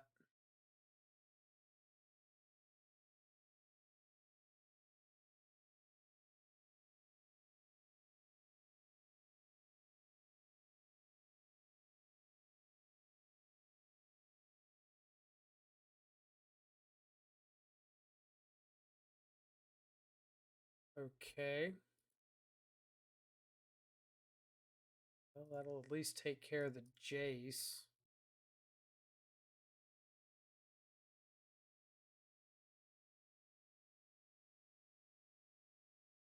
One step out of the way. Leyline Binding, Prismatic Ending, 2 unknowns, 1 unknown.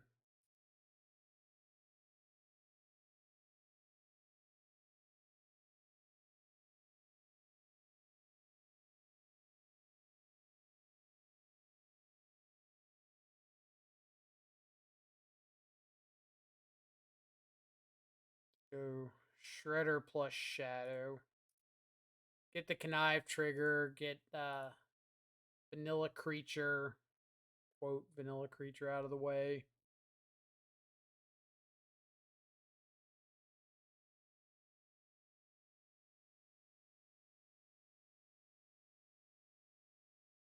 Get rid of Handler.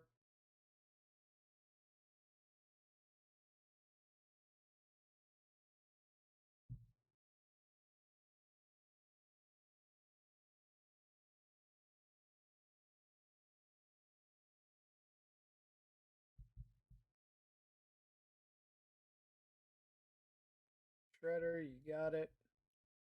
Now it's Prismatic Ending, unknown, unknown.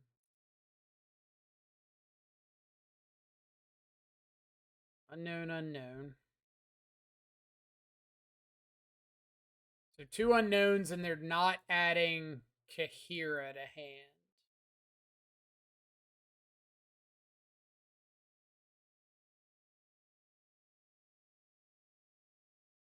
What 2 unknowns would involve not adding Kahira? Counterspell.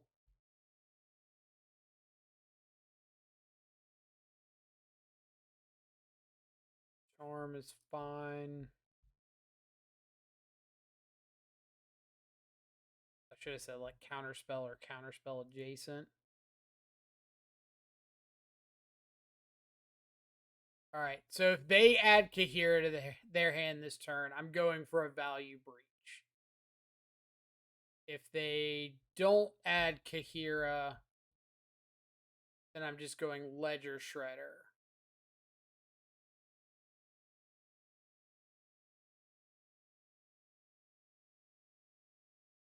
This is fantastic for me. Okay.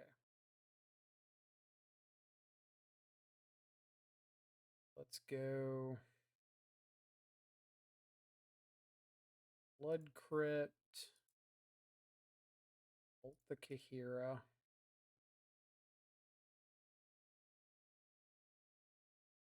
Make sure my opponent doesn't have any man lands sitting around.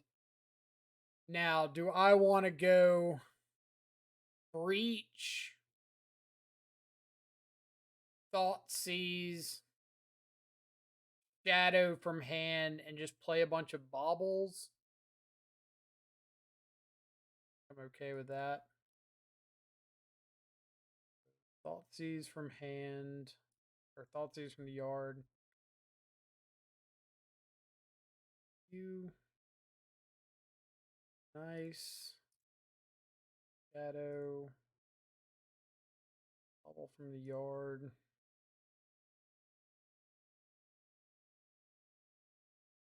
Spell. Bubble from the yard.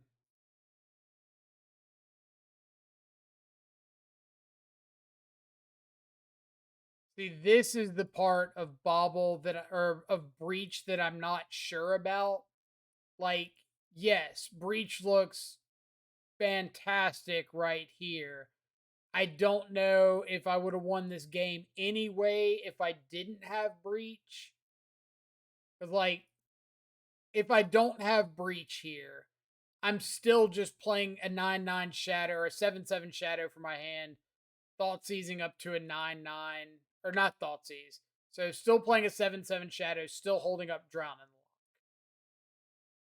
And my opponent's next turn play is to fairy or hold up Counterspell. They can't do both. So, like, am I winning this game because I have Breach? Or would I be winning this game anyway and Breach didn't matter?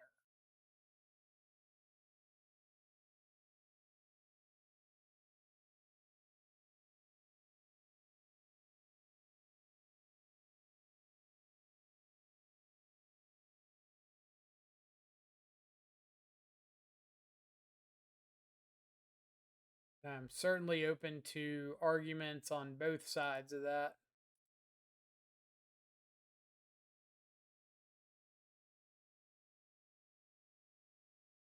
It was like, I 100% admit it was a fantastic Breach. And it certainly helped close out that game.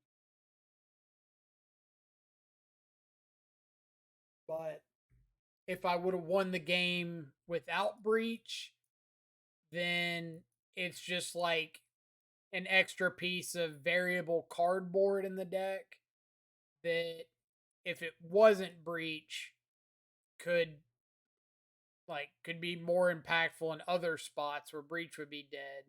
But if I won the game because this was Underworld Breach, then you need to take a lot more note of it.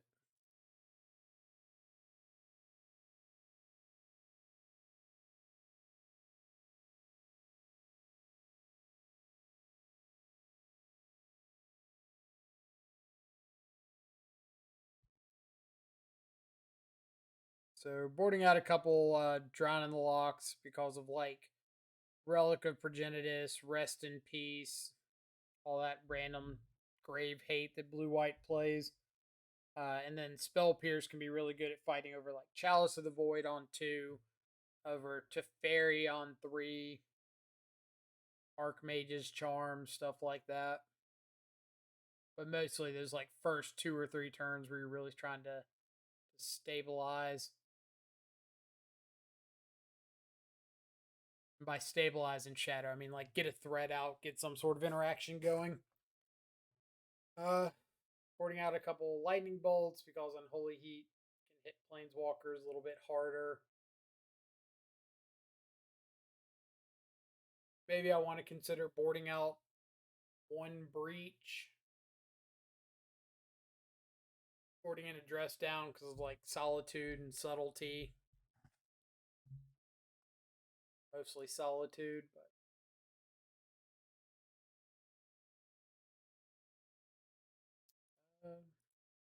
reasonable.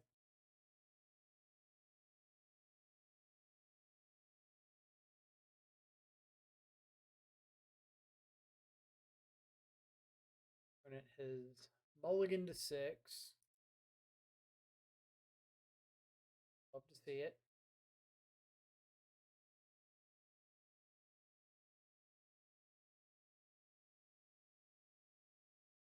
Worst case scenario would be running a Thoughtseize into a Veil of Summer.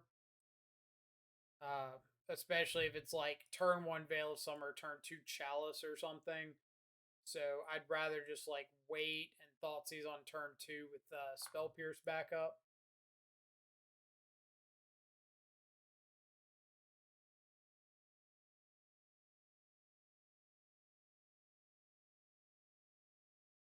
Blood Crypt, so I can get Watery Grave with this other one, whether I choose to Spell Pierce or like go for Thoughtseize. I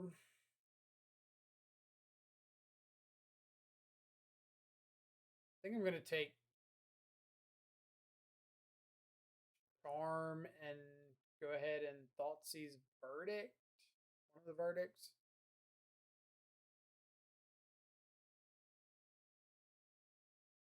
Or we'll take Charm. We'll see what they're drawing. That'll decide if we want to Thoughtseize the Verdict.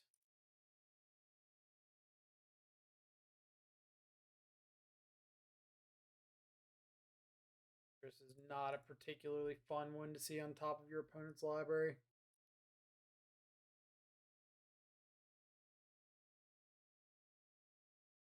It does mean that like iteration's gonna resolve, but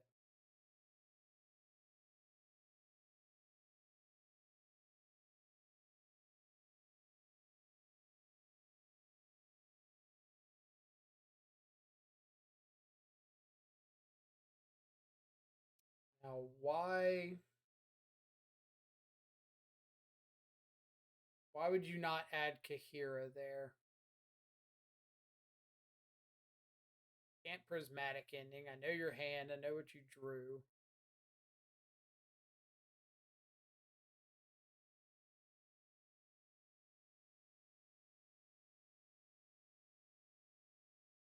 I guess it could just be like a forgot thing.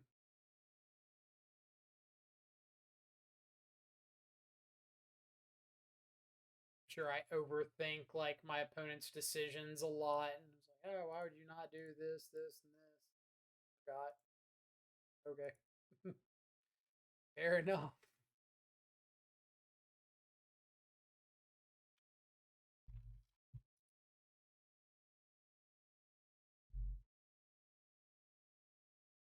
Go ahead and get this Prismatic Ending out of hand.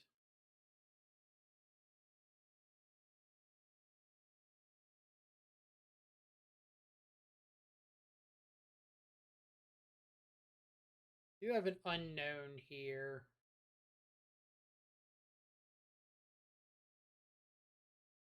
Could go Shredder plus Bolt.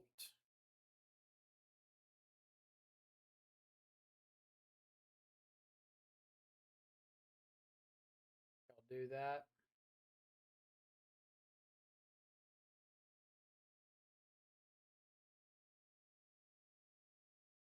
Really want to dig for some better interactions.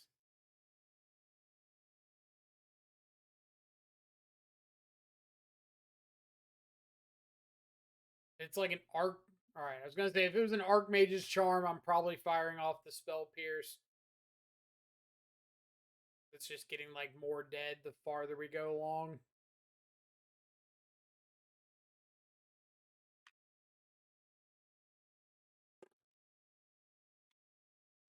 I'm really hoping for like a 3 mana Teferi or a Jace or something here.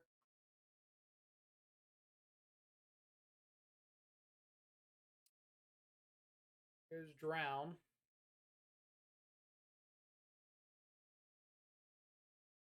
On and Breach.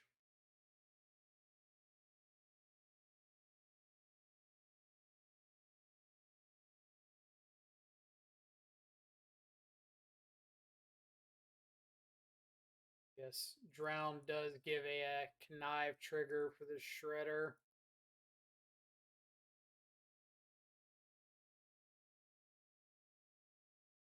Something.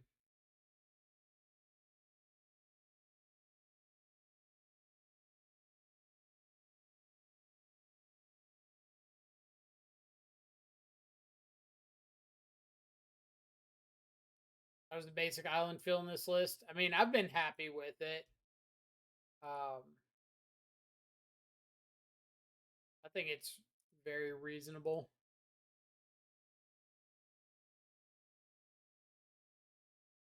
I think if you're not running croaks, like I think the downside of basic island is it not being a red source to escape more bolts with Underworld Breach.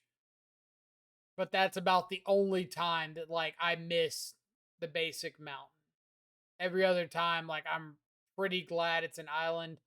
Uh, for the main reason being you can pair it with Blood Crypt to play both Drown in the Lock and Expressive Iteration. Where if you have basic mountain, you can't play Drown in the Lock off 2 lands with a basic or basic mountain. And if you have basic swamp, you can't play expressive iteration. But island lets you play like both of them. So to me, at least, that's a reasonable piece of why I like it. Obviously, like playing around Blood Moon's the main reason.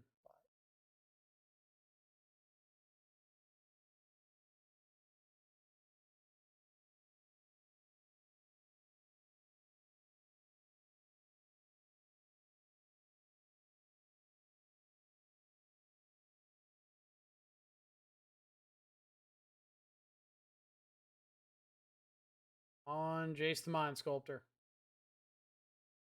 No. That 3 prismatic endings.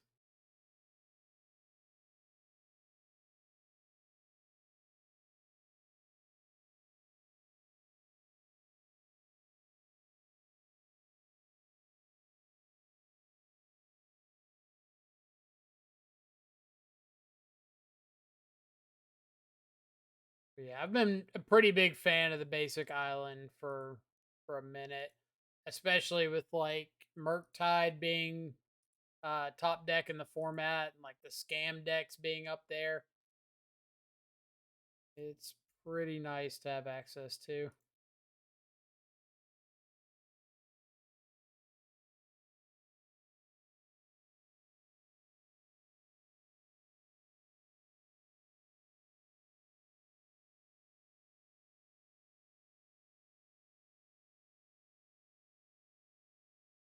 All right.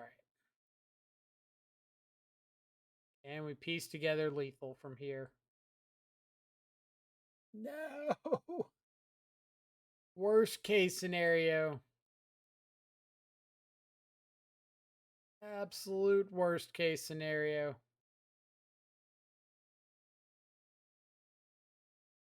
Gotta be Teferi.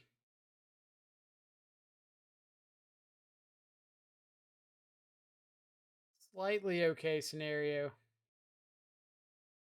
think it's like double. All right. I was going to say I think it's double solitude, but we're not correct. But I wanted to Thoughtseize before I attacked in case it was solitude white card. I did not want them to have the ability to exile my Ragavan.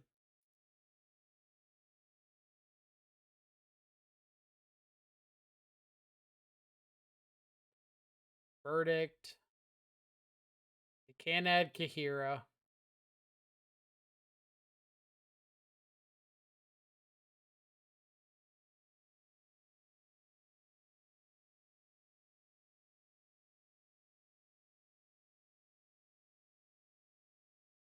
I've got 3 more expressive iterations in the deck. I've got Turok. 2 more shadows.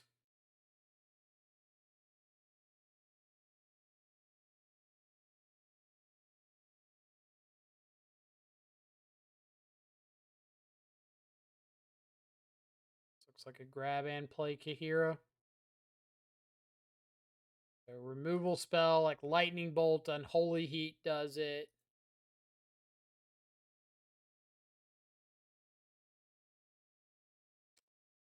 Does not do it.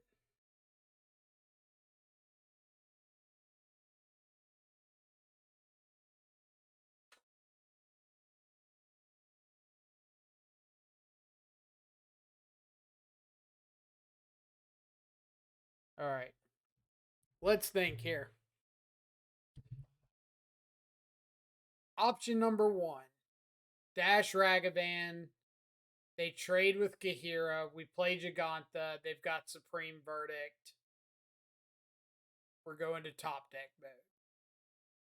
Option number two, we play Giganta. They've got Draw or Vantress Scry. And if they find a Solitude, they can evoke Solitude, exile Giganta, swing with Gahira. I'm still alive because I gained 5 off Giganta, go to 7, take 3, go to 4. And then it's Ragavan versus Kahira. I can play Giganta, and if they draw any other just like kill card, they win. But they can't Verdict because I just dash Ragavan and kill them next turn. So I think I'm going to go for that. I think I'm going to go for hard cast Giganta, pass. If they Verdict, I win. If they find another kill spell for Giganta, they win.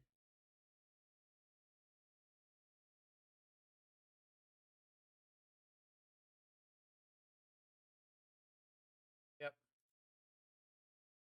All right. Playing the odds there. Don't believe Aether Gust was anywhere on my actual radar, but it's good to know about.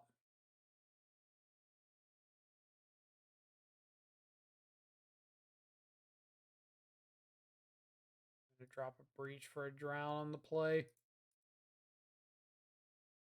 I don't think knowing Aether Gust was a possibility would have changed my decision. But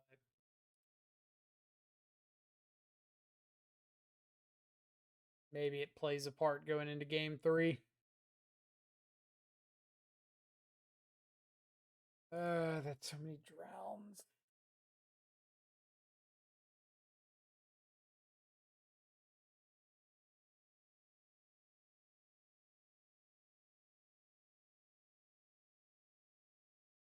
Which tier would you put this configuration of Grixis and the Croxa one? You mean like in terms of just shadow builds or like in terms of modern? Those are probably two pretty different answers.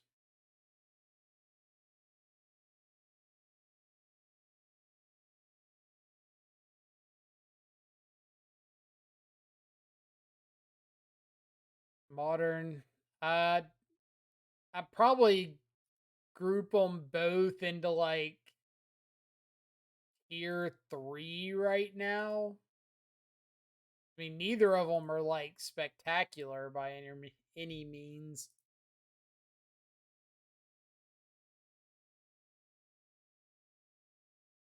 But I think the potential is a lot higher than like tier 3. But kind of what we were talking about earlier is we run into the issue of people like don't innovate because they're just convinced that like whatever I'm running right now is right and everything else is just bad. So people just like stop trying to try new things to make the deck better and just say like, oh no, this is right. One blind rip was the second ending. All right.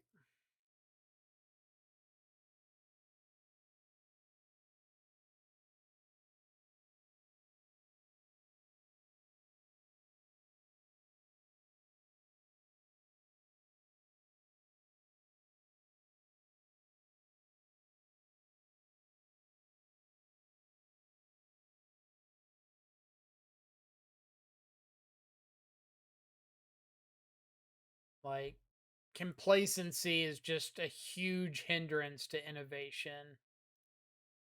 As soon as you start getting into these situations of like, oh, this build's best, no, this build's best, no, this is the way to build the deck, then people stop trying to make the deck better and just start trying to like keep the status quo of the deck.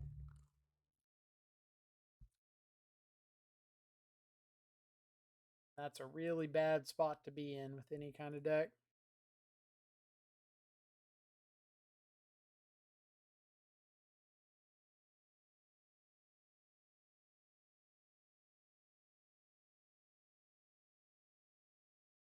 Don't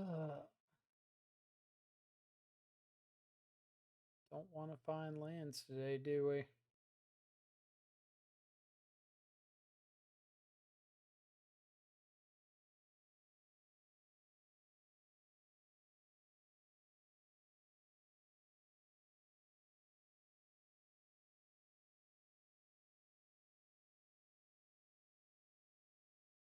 Fact is, probably we always want Ragavan.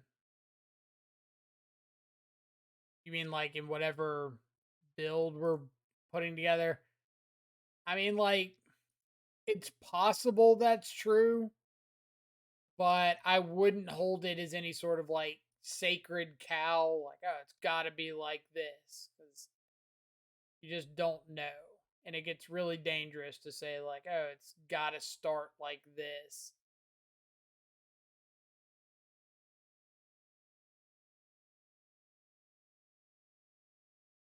Like, I think Ragavan is really, really good, but just like every other card in the deck, I don't consider it a card that, like, you cannot win games without.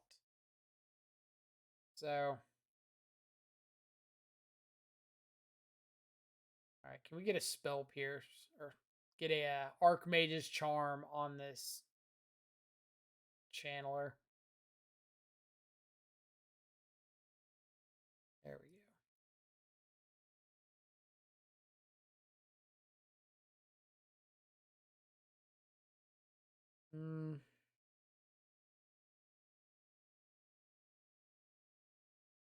I'm gonna ship the Shredder. No Sacred Cow for me. Ragavan is an absurd red card that I should put in my deck. Like, I agree, it's an absurd card. No argument there whatsoever. Um, I think if you're not playing Ragavan, you'd better have a really good reason for why you're not playing it. And I think the most common reason is like budget restrictions, right?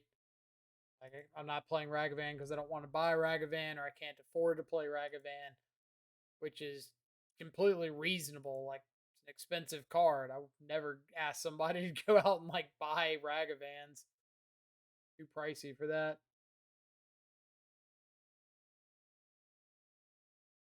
Am I fighting over a hero? This is what, 6 to activate? 4.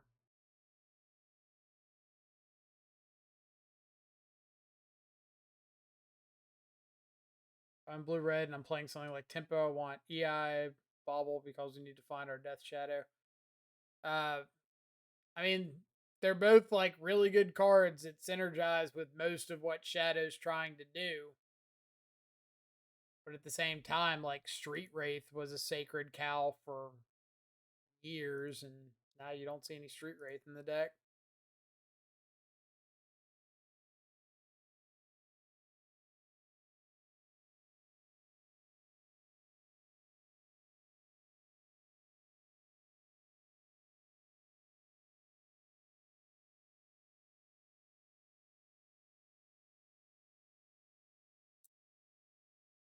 Solitude. Drown in the lock.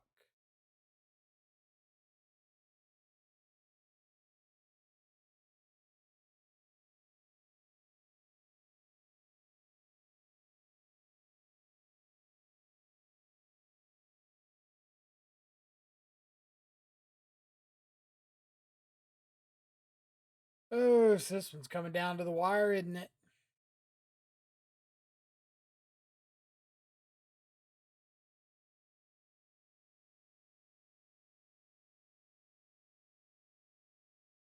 A lot of people considered Street Wraith the worst card in the deck. I mean, I feel like a lot of people consider Shadow the worst card in the deck now, which myself included. Like, you're always gonna have people saying any card they don't like or disagree with is the worst card. But I think, like, I would say Street Wraith was probably like one of the top 3 cards in uh in the Wraith Shadow builds. Card just did like everything you wanted a card to do in that deck. Draw a card, lose life, make your deck play a little thinner.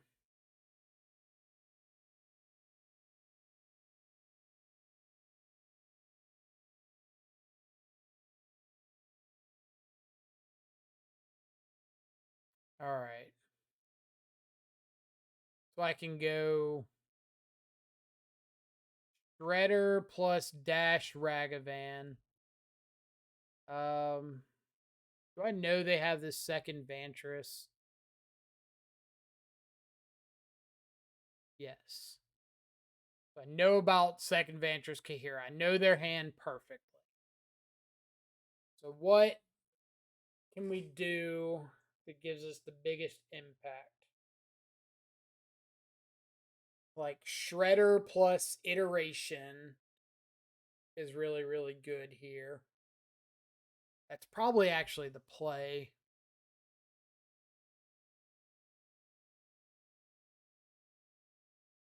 Kind of say, like, hey, I don't think I'm winning right here. Oh, they played out the second Vantress, so I don't know their last card. So it could be Counter Spell.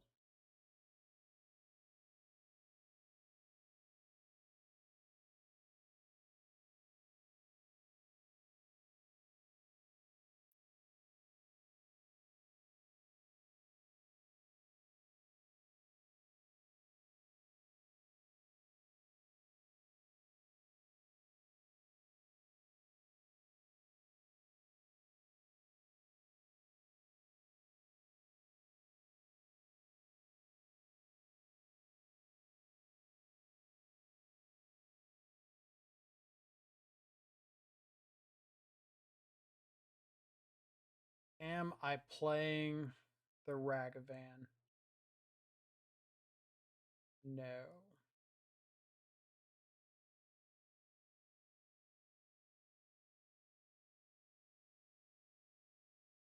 Pass with Shredder. So I miss Angler a ton. Like, I actually really like Thought Scour, but I know that was another card that people were convinced was the worst card in the deck. But I thought it was so good. And then people got off Angler, and there's a period where what's it called, Skyclave Apparition was like the best removal spell in white. So started playing a little bit of Angler to get around Skyclave Apparition. That was really fun.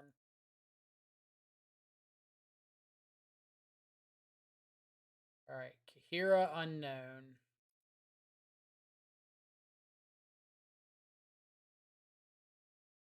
Going down to 10 is fine.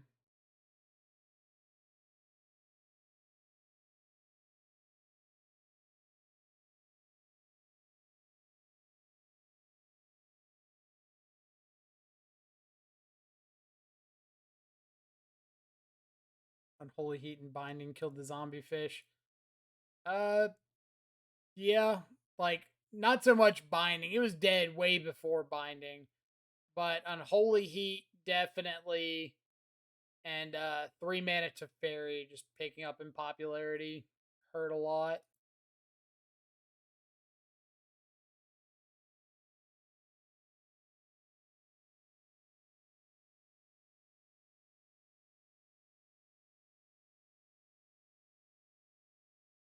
Seven, seven. So big.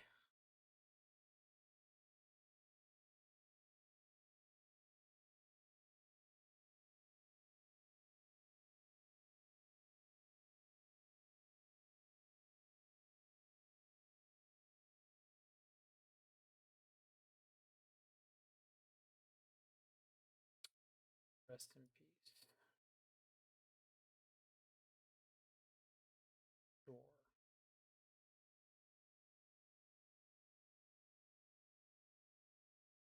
I'm pretty positive I'm no. Should have done it on their second main phase. Um Cycle this dress down.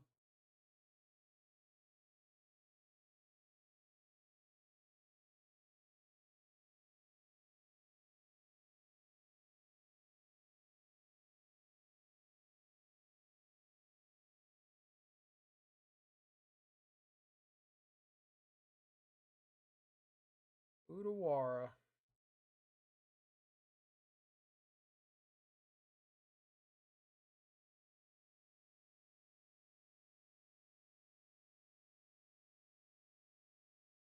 Not going to play out the Ragavan in case they draw into a verdict.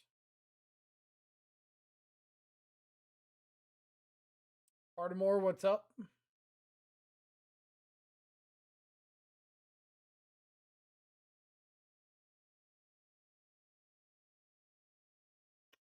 Kira, the Orphan Guard. All right, one card left in hand. Let's go upkeep and Holy Heat the Kahira. We're currently 3-1. We beat Mill twice. We lost to Burn, and then we beat uh 5 color or 4 whatever color Bring to Light Scapeshift is nowadays.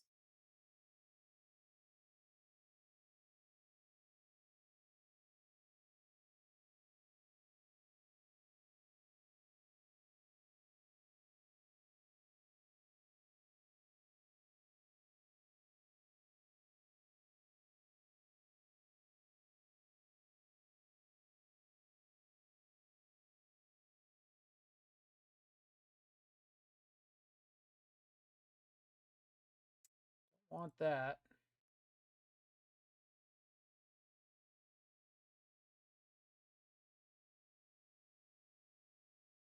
And I think I want to just go ahead and play this this other channeler because I really don't want it to have summoning sickness.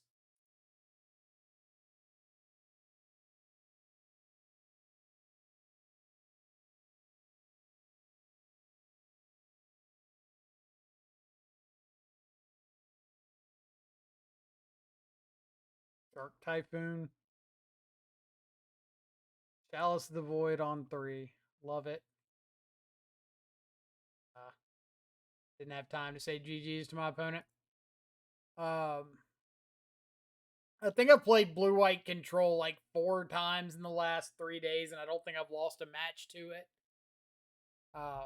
Which at least 2 of those game wins were breach related. Like, kind of. I think one was like breach bolt somebody out, and the other was I was playing Scourge of the Skyclaves, and it was like breach plus Scourge plus Thought Seize or something, and that was enough to get ahead. All right. So what do we think? All right. So the elephant in the room. How was Underworld Breach? We played against Mill the first 2 rounds and had breach against both of them. It was like breach plus get back a threat plus a hand disruption spell plus bobble like 5 times. But that's because we were against Mill. It wasn't because Underworld Breach just like won us the game. It's because our opponent set up Underworld Breach for us. So we've got to make sure when we bring that up, there's a big asterisk there that says like, hey, we didn't win just because we cast Underworld Breach. We won because our opponent put 30 cards in our graveyard and we got to bobble 7 times. That being said, Underworld Breach did allow us to shut off our opponent's Drown in the Locks by just like exiling everything, playing out the bobble, not sacking it, and just drawing a bunch of cards. So that was something. We Played a couple more value breaches. Like, I don't think we had any straight I win breaches, like bolt you out, bolt to clear out a blocker, attack through, anything like that. But we had several just like breach plus thought seize plus threat. You're mid range. Hey man, great last game. Enjoyed it. Have a great day. Awesome. Thanks so much for coming by and saying hey. That was an awesome game for sure. Really appreciate you stopping by. Uh, but yeah, like the thing I don't know with Breach still is it feels like when we cast it against Mill, we definitely won because we resolved Breach. But again, that's against Mill. That's not the norm. Um, in the other matches that we resolved Breach, we had situations where we could have won with what we already had in hand. So Breach might have been like a win more card instead of a win because we resolve Breach kind of situation. So we do need to keep an eye on those. Ledger Shredder, I still like hate with a passion, but until I find a better replacement, I feel like we're kind of stuck with it. Um, I liked having the lightning bolts this league. We had a bolt ourselves against somebody against Mill. We had like 2/6/6 shadows. They were at 18. Bolt ourselves, grow shadows to lethal. Make it one turn instead of two.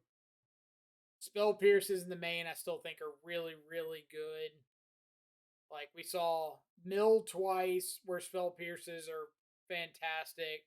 We saw blue white control that they're pretty good in the first few turns. They die off later, but it's just like a card in the main. They're fine.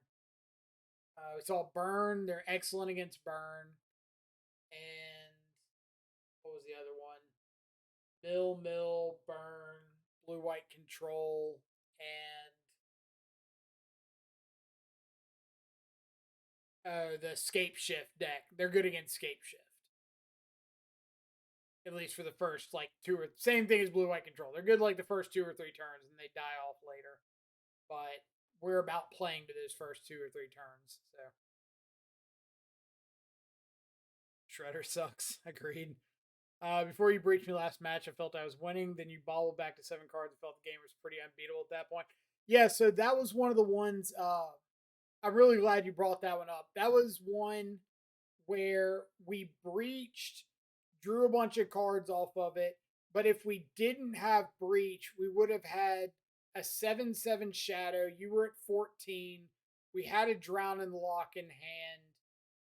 And so, like, we still would have had shadow plus drown. I think you had like one card in hand at the turn, drawing up to a second. Um, so it still would have been really close if we didn't breach. The breach absolutely put it over the top. No argument there whatsoever. I just don't know if it was like we would have had a reasonable chance without the breach, and so the breach is like this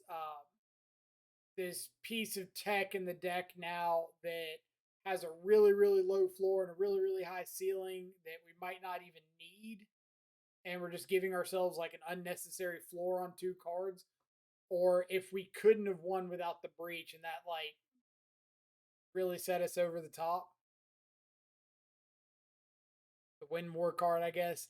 That's that's my concern. Is just that like we don't need the breaches. They're really cool. They're really flashy. Um, but if we don't actually like need the card to win, then we should be playing something in that spot that's actually like helping us win games we would not be winning. Um, but it's a really tough one to judge. Like like I said, playing 2 matches against Mill and Bridge or Breach looking fantastic is one thing, but playing matches against like creativity and rhinos and stuff and having Breach look good against those is completely different ballgame. In the sideboard, we never I don't think we cast Turok at all. Alpine Moon was pretty great for shutting off Valakut. I don't think we brought Terminate in. We actually boarded out the Terminate in the main a lot, but we didn't see like Murktide or Amulet Titan or something like that. Didn't bring in Hearse at all. We brought in Dress Down once, didn't cast it.